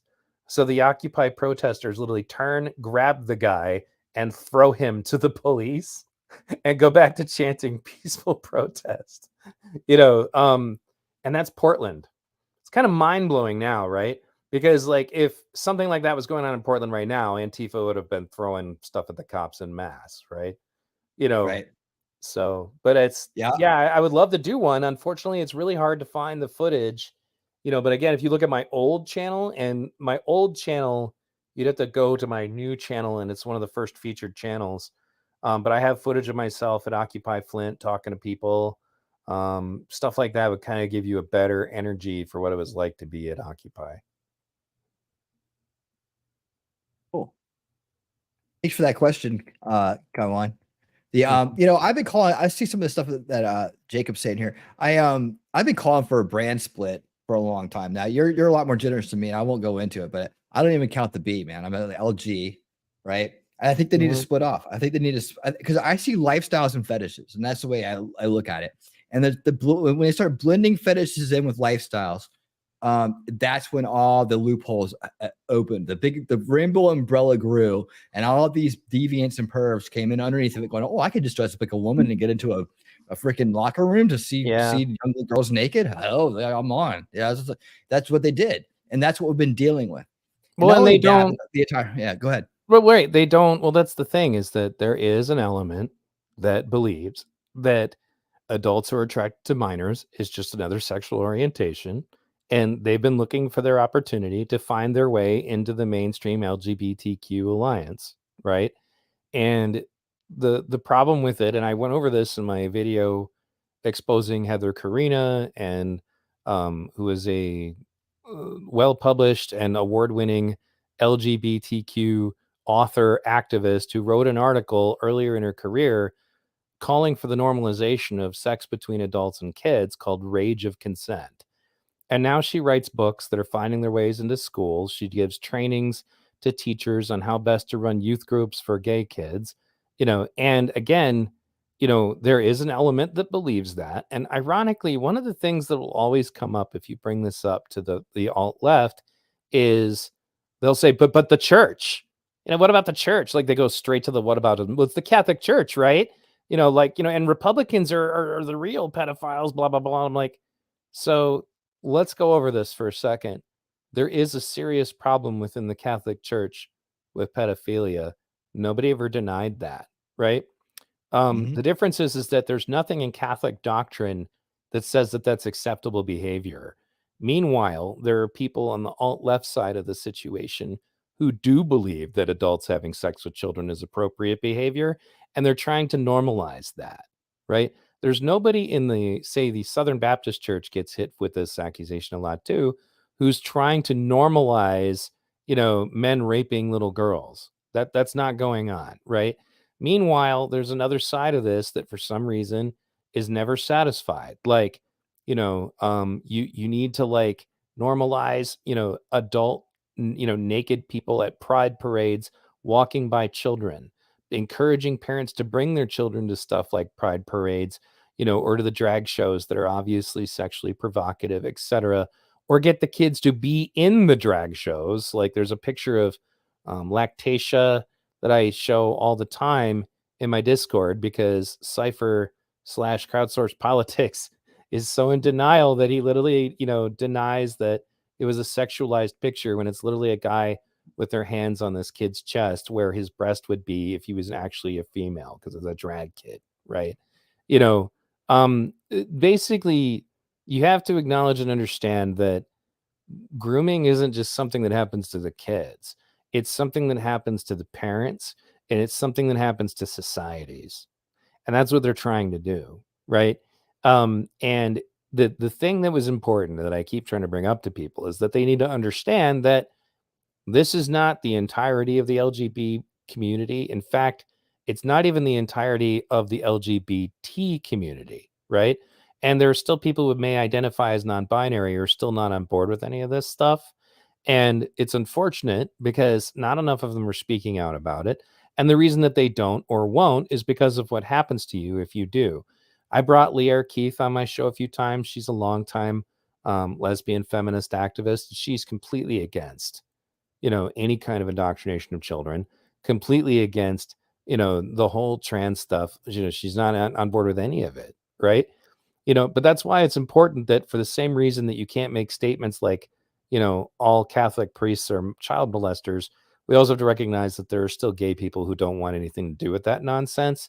But we need to implore them, because this is the reason why I tell them, I'm like, it's interesting to me that you're whatabouting over to the Catholic Church, because that is a problem. But instead of handling it, and this is why it's a problem, is the Catholic Church tries to shame people and silence people and censor people who talk about it. So what you're doing right now, not you, obviously, but what you're doing right now, meaning the people arguing with me when I make videos exposing pedophiles in the alt-left, is you're trying to shame me. You're trying to silence me. You're trying to cancel or discredit me because I brought up the fact that yes, there are in fact pedophiles who see this indoctrination in schools of children as the perfect opportunity to get access to children. And rather than dealing with it, you're trying to cover it up and you try to shame anyone for sharing the truth about it. They're literally doing the exact same thing that the Catholic Church or some of these other organizations do, that they're trying to whatabout to. It's so clear and stupid, and they don't realize, like when I argue with crowdsourced politics, like I really don't believe that he's a pedophile or a pedophile advocate, but I'm just watching as like there'll be another box checked off all the time with that guy where he's become normalized. Okay, well, I guess it's okay for adults to be nude at Pride. I guess it's okay for drag queens to read to kids, and it's really just about getting people to accept queerness or whatever. Like he just one more level of acceptance, because again, he's being groomed. Yep. He's being groomed. Yeah. And here's an old video of mine, and we'll see what Nick Rekieta and Professor MH have to say about this. This is kind of another way of looking at it, but yeah, right along what you're saying, V, right here.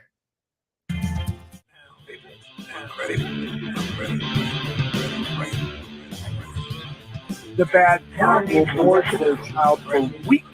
Bad parent rewards their child for crying, for giving in pain, for apologizing, for suffering, for being ashamed, for being a weakling, for being upset, being unconfident. The bad parent murders their child by calling their son a girl or telling them that their soft feelings, their weak emotions, and their insecurities are attractive. The bad parent gives their children media icons that promote and encourage insecurity, instability, and sadness. The bad parent encourages their son to be dramatic and to overexpress.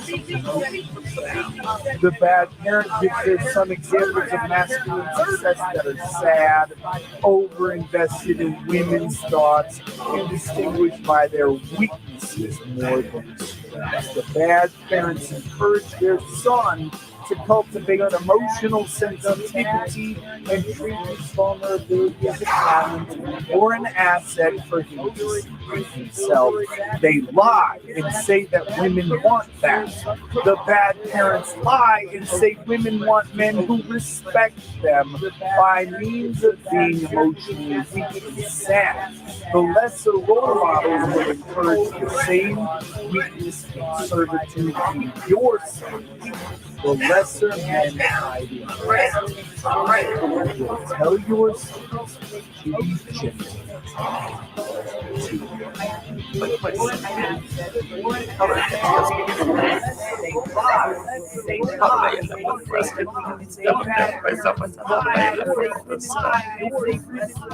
Why do I have all this confusion in my mind?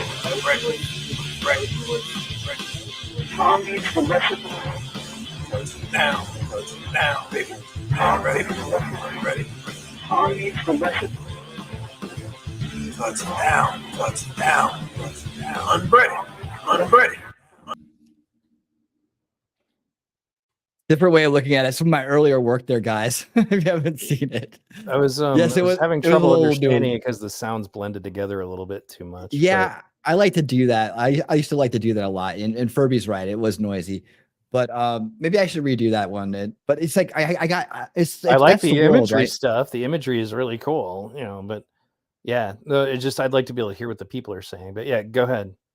Oh yeah, well here's the end of it. I pulled it off too soon. But like what I said here was grooming is an idea with an agenda, right? It only thrives when enabled by people. We can stop sexual grooming in schools with an advanced surveillance system parents manage in real time, eliminating all unsupervised, undocumented access, because that's what groomers need, right? However, the primary enablers are most often mothers at home who have already bought in themselves. They also allow them to access the content and keep them in public schools where the content's being, so that's just some of my earlier work, really early. This is a year old, I think. And that's how I did videos back then. I was still learning. So thanks for dealing with me. But I like the point of what the message was saying. And yes, it was delivered in a very unbreaded way, but artsy kind of way, right? But the point was this, is that, this is not just this one group doing it. It's a collaboration between people that are getting indoctrinated into it. They're being pressured into it. You see the fathers there buying the clothes for the child. going along with it. They're being beaten down and submitted into this. Sometimes they're part of it, sometimes they're not. They're like, what am I going to do here? I just have to go along with it. That's what some of the things you were talking about reminded me of that video. So I wanted to play it for everybody. But good old flash, blast from the past there. I've come a long ways in my editing and style and my video presentations. So. Look, it's back when I was just a little guy. So.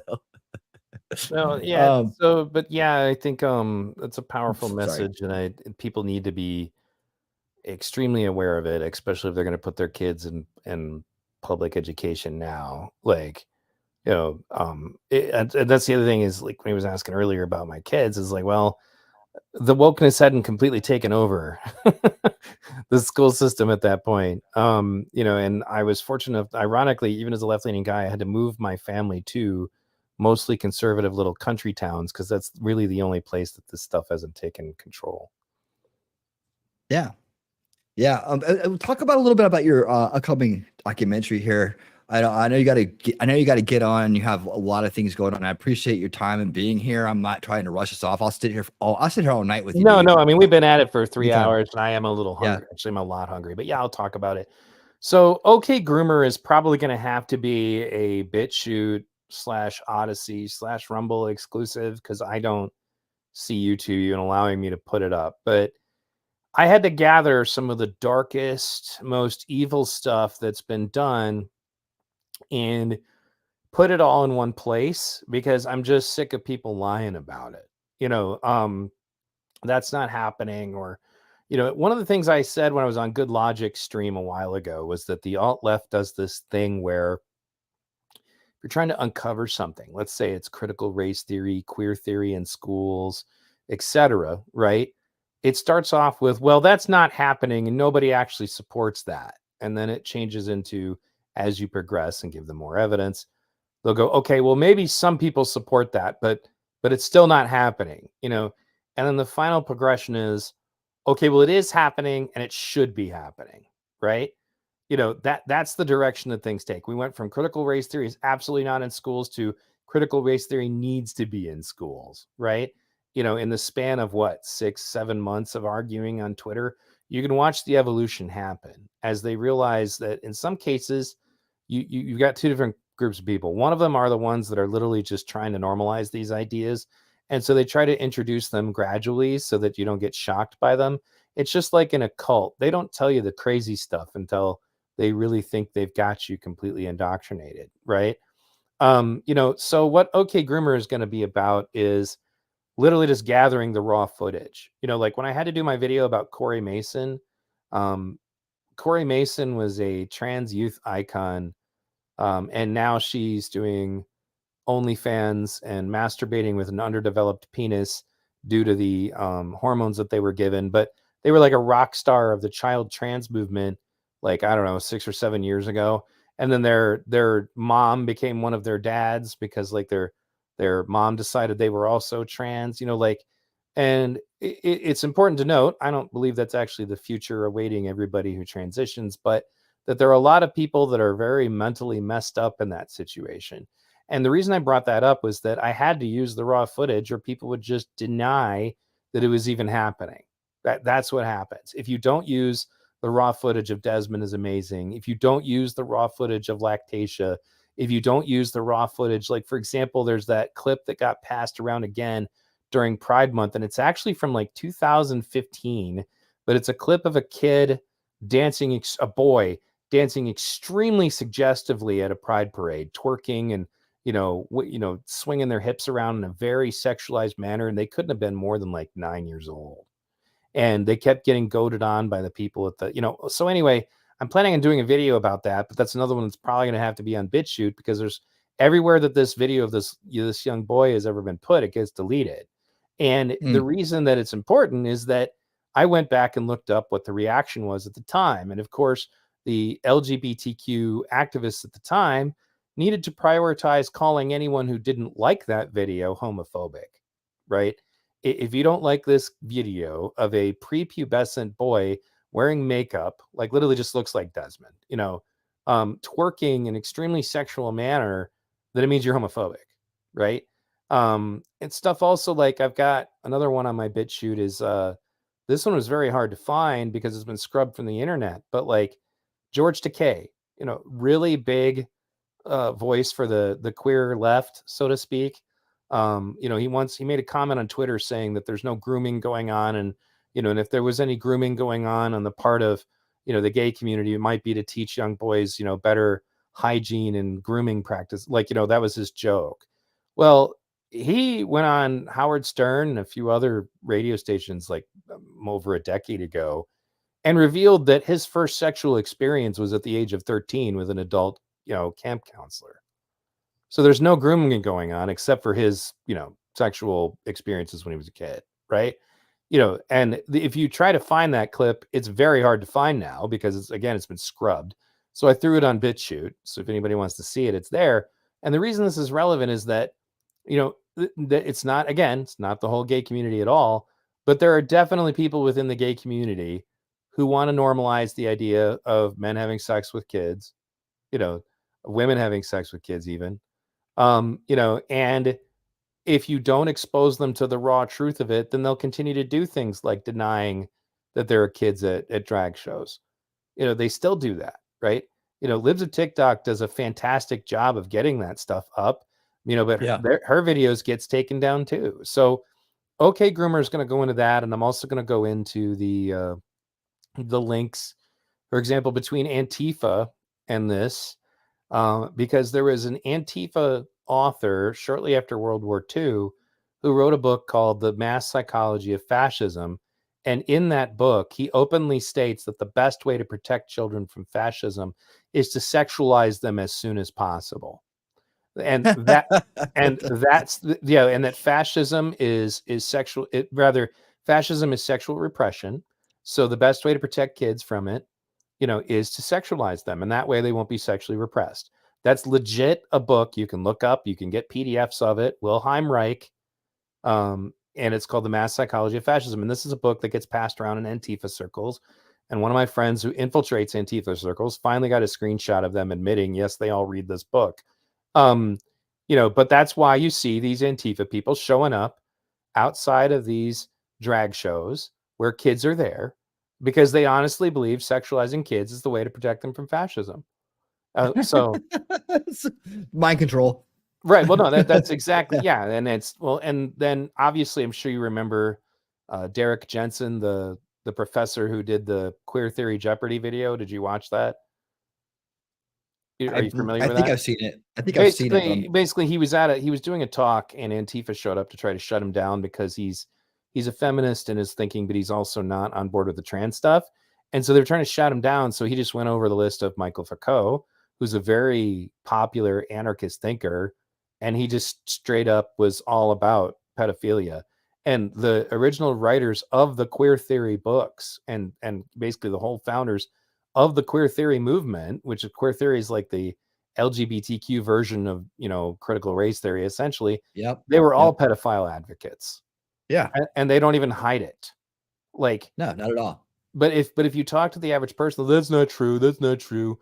So you really have nothing at that point other than to like force them to look at it. And then what do they do when you use these kinds of raw pieces of footage? Well, the first thing they do is they accuse you of being a pedophile. Why do you have these images? Or they try to tell you shouldn't share these images. Like, I don't want to share these images at all. I'd rather these images didn't exist. The problem is that you guys will simply point blank lie and claim that this isn't going on. So I don't have any choice but to show this crap and then ask you to try to protect it, to defend it, And if you ever come to my Discord, you'll get to see what it looks like when somebody's trying to defend it, because he does it all the time. They try to reword it or rework it or say how it's not really that bad, this or that. And, but that's the part about him being in my Discord that's the most revealing, is the fact that he honestly believes what he's saying. He honestly believes that it's not that bad. He honestly believes that there isn't any desire to bring pedophiles closer to kids. He honestly thinks that. And again, he's been groomed. So be aware of that fact. That's what OK Groomer is going to be about. It's just literally going to be a big compilation of all the worst, darkest footage I can find on this topic, stuck all together in one big freaking, video that's probably going to be about 2 hours long, I imagine, by the time I'm done. but also getting into the research about people like John Money, right? Getting the research about Kinsey. So John Money, for example, the founder of all of this gender ideology shit, you know, you can find information about him on the internet, you know, but he is literally the person that they credit as being the founder of this whole gender identity ideology and all of that. And he convinced a family to raise one of their boys as a girl and never tell them that they were really a boy. And that kid ended up committing suicide. And he's the founder of all this stuff. And the colleges still acknowledge that he was this great scientist, just the founder of this shit that they're passing around at schools. Right. And then Kinsey wrote the books, you know, that have these mysterious tables in them with information about how long it takes 3-month-olds to have orgasms. And come to find out, like, one of his principal sources was a pedophile that was, for some reason, part of his fetish was keeping meticulous scientific records of what he was doing to these kids. And he knew that that was going on for over 10 years, protected the guy's identity because he wanted the data so bad. And that guy's stuff is still being passed around too. So, you know, the evidence for all of this is available and it's all ironclad, but it gets harder and harder to find that stuff. Like, you know, they try to scrub it as fast as they can. That's why nowadays, if you find something like that and you want to contribute to my project, make sure that you screen capture it immediately. Don't just send me a link, because it probably won't stay up for long.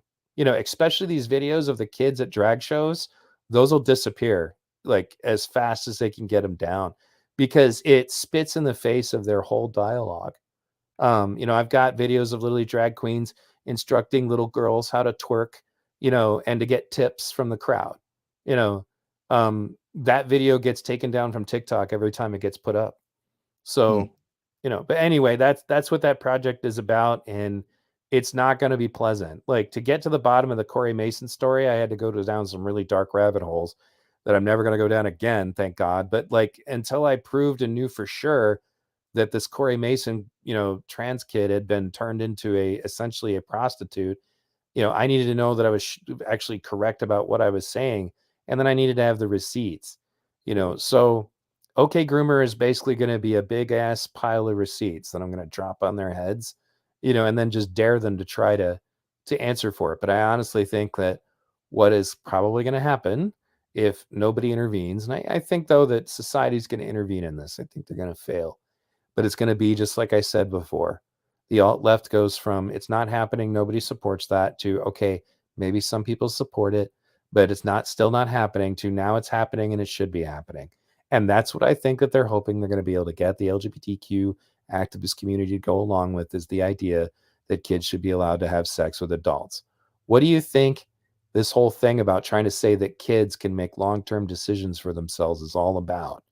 And then that article I mentioned earlier by Heather Carina, Rage of Consent, that's the argument she makes. She says that kids are, you know, not inferior beings and should have the rights as anyone else. And, like, you know, again, I already went over all the science why that's not true, right? Yep. You know, but you have to be armed with this information and you've got to be willing to share it, you know, because they are desperately trying to control the narrative. And when I talk to average people who don't look at this stuff, they all assume the same thing. You're a right-wing, conservative, religious whack job, and you need to get off of QAnon websites. That's what they'll tell you. And I'm like, well, first of all, no, I'm not right wing.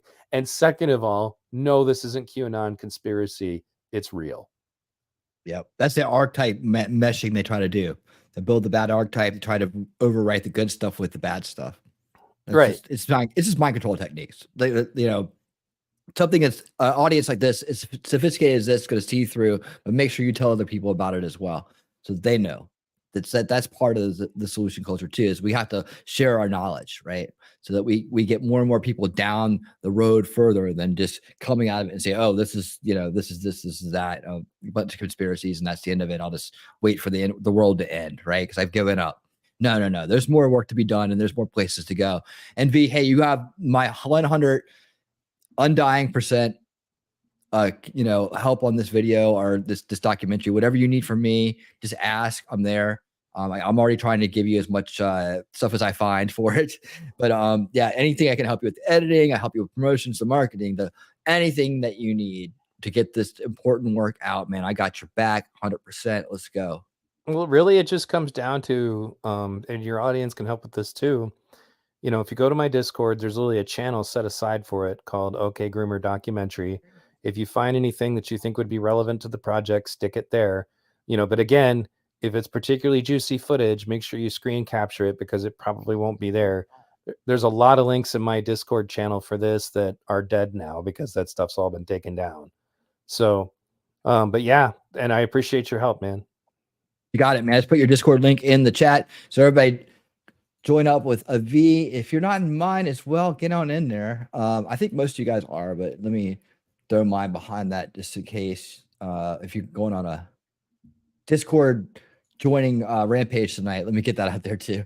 All right. Well, hey, look, man, I really appreciate you being here. I always love having you on, dude. I feel like I could just talk to you for hours, like the endless conversations. I think we'll be doing this for as long as we're doing this, man. And we'll just keep at it, guys.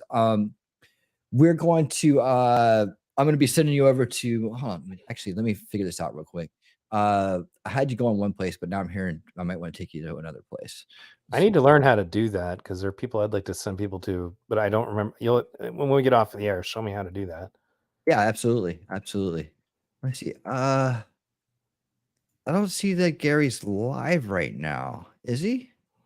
I don't know if he is. I need to ask for. Oh, I don't have redirect permissions to him. Okay, so you guys are going over to yeah, I got the title, but I'm not sure that he has it open so I can send people to him. So how about you guys go over and say hi to Legal Mindset? I'm gonna send you over there tonight just to haven't seen him in a minute. So guys, tell him I said hi.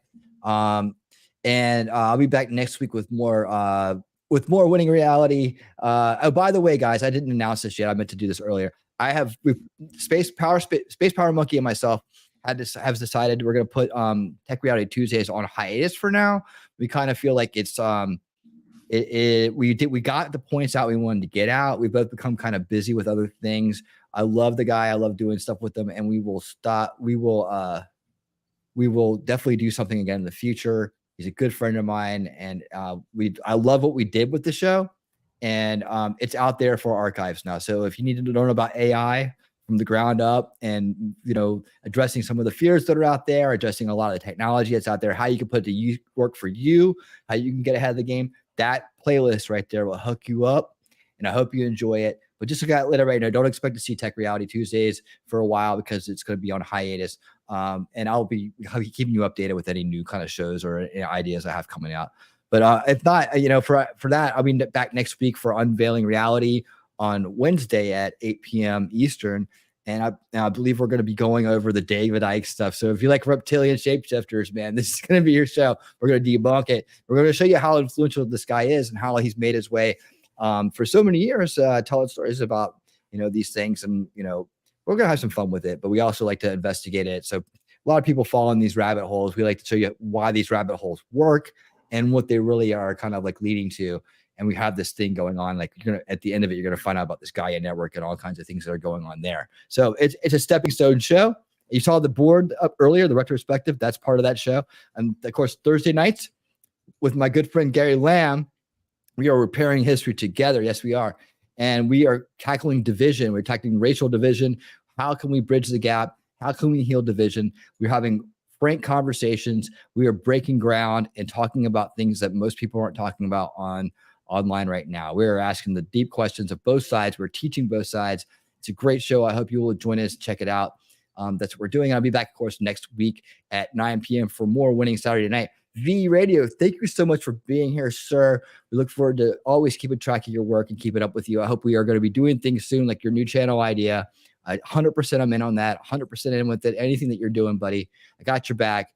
And please stick around. We know it's Winning Saturday Night, so we jam out of here, don't we? So I got a great jam for you guys tonight to get out of here. It's about 6 minutes long, so if you want to get a bathroom and a drink or do something like that, grab your plate. Hang out. And I need to talk to you something briefly off the air. So yeah. Hang out with the song play. When you see it go off, it'll just be me. And you know how it works, buddy. You know how it works. Yep. But for everybody out there, thank you so much for being here tonight. It's been a great night. Chat, you've been awesome, man. I tell you, the chat has been great in here lately, dude. You're the best crowd out there. I love looking around and seeing these people that are here. always great conversations. It feels good. It feels like home, dude. I love it. Let's keep it going, guys. Let's keep it going. I'll be back here next week. And until then, you guys keep on winning. All right. We'll talk to you next time and see you then.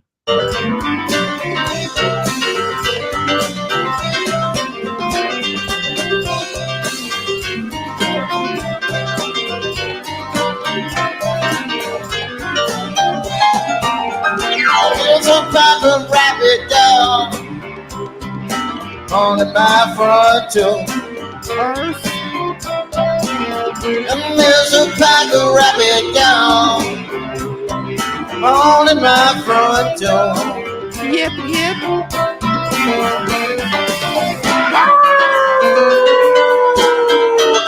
And there's a swarm of yellow jackets down against my window pane. And there's a swarm of yellow rabbits here down against my window pane.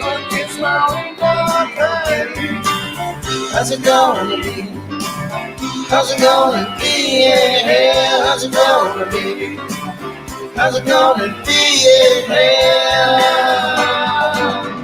And all the pictures on the wall falling to the ground. Trees bowing to the grass in a silent hurricane. When the landlord comes, it's Mother Nature's come to warn. See the fighting nerve. Yeah, Bella's got a gun. This ain't no flower child. How's it gonna be? How's it gonna be? Yeah, how's it gonna be? How's it gonna be? Yeah.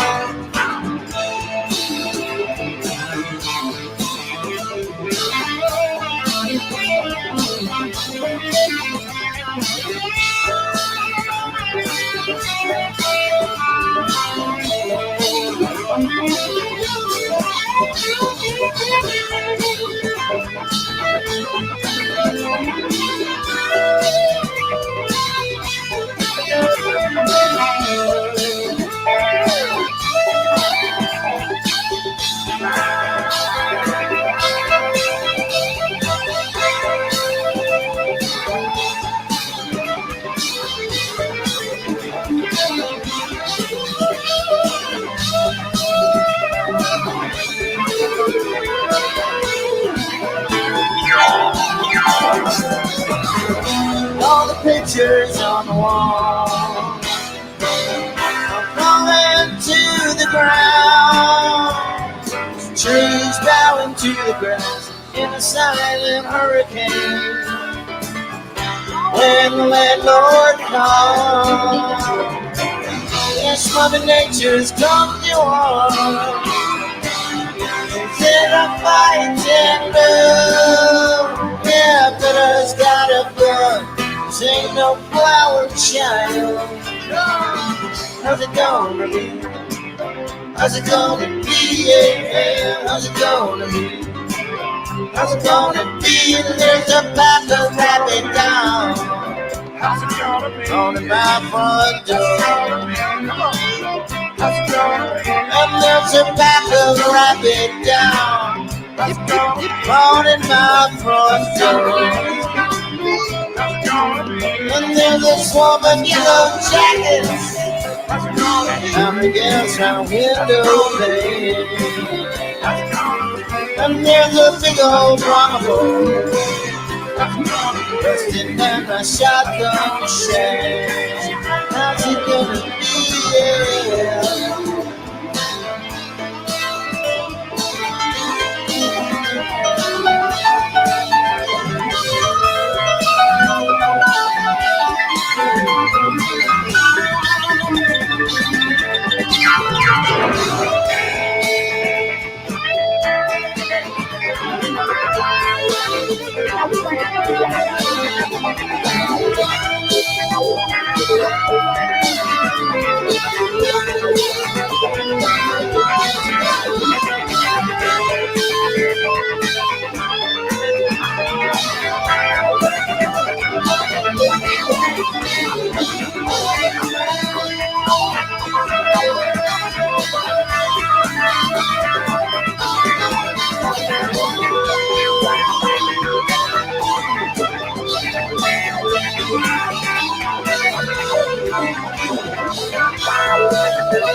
Yeah.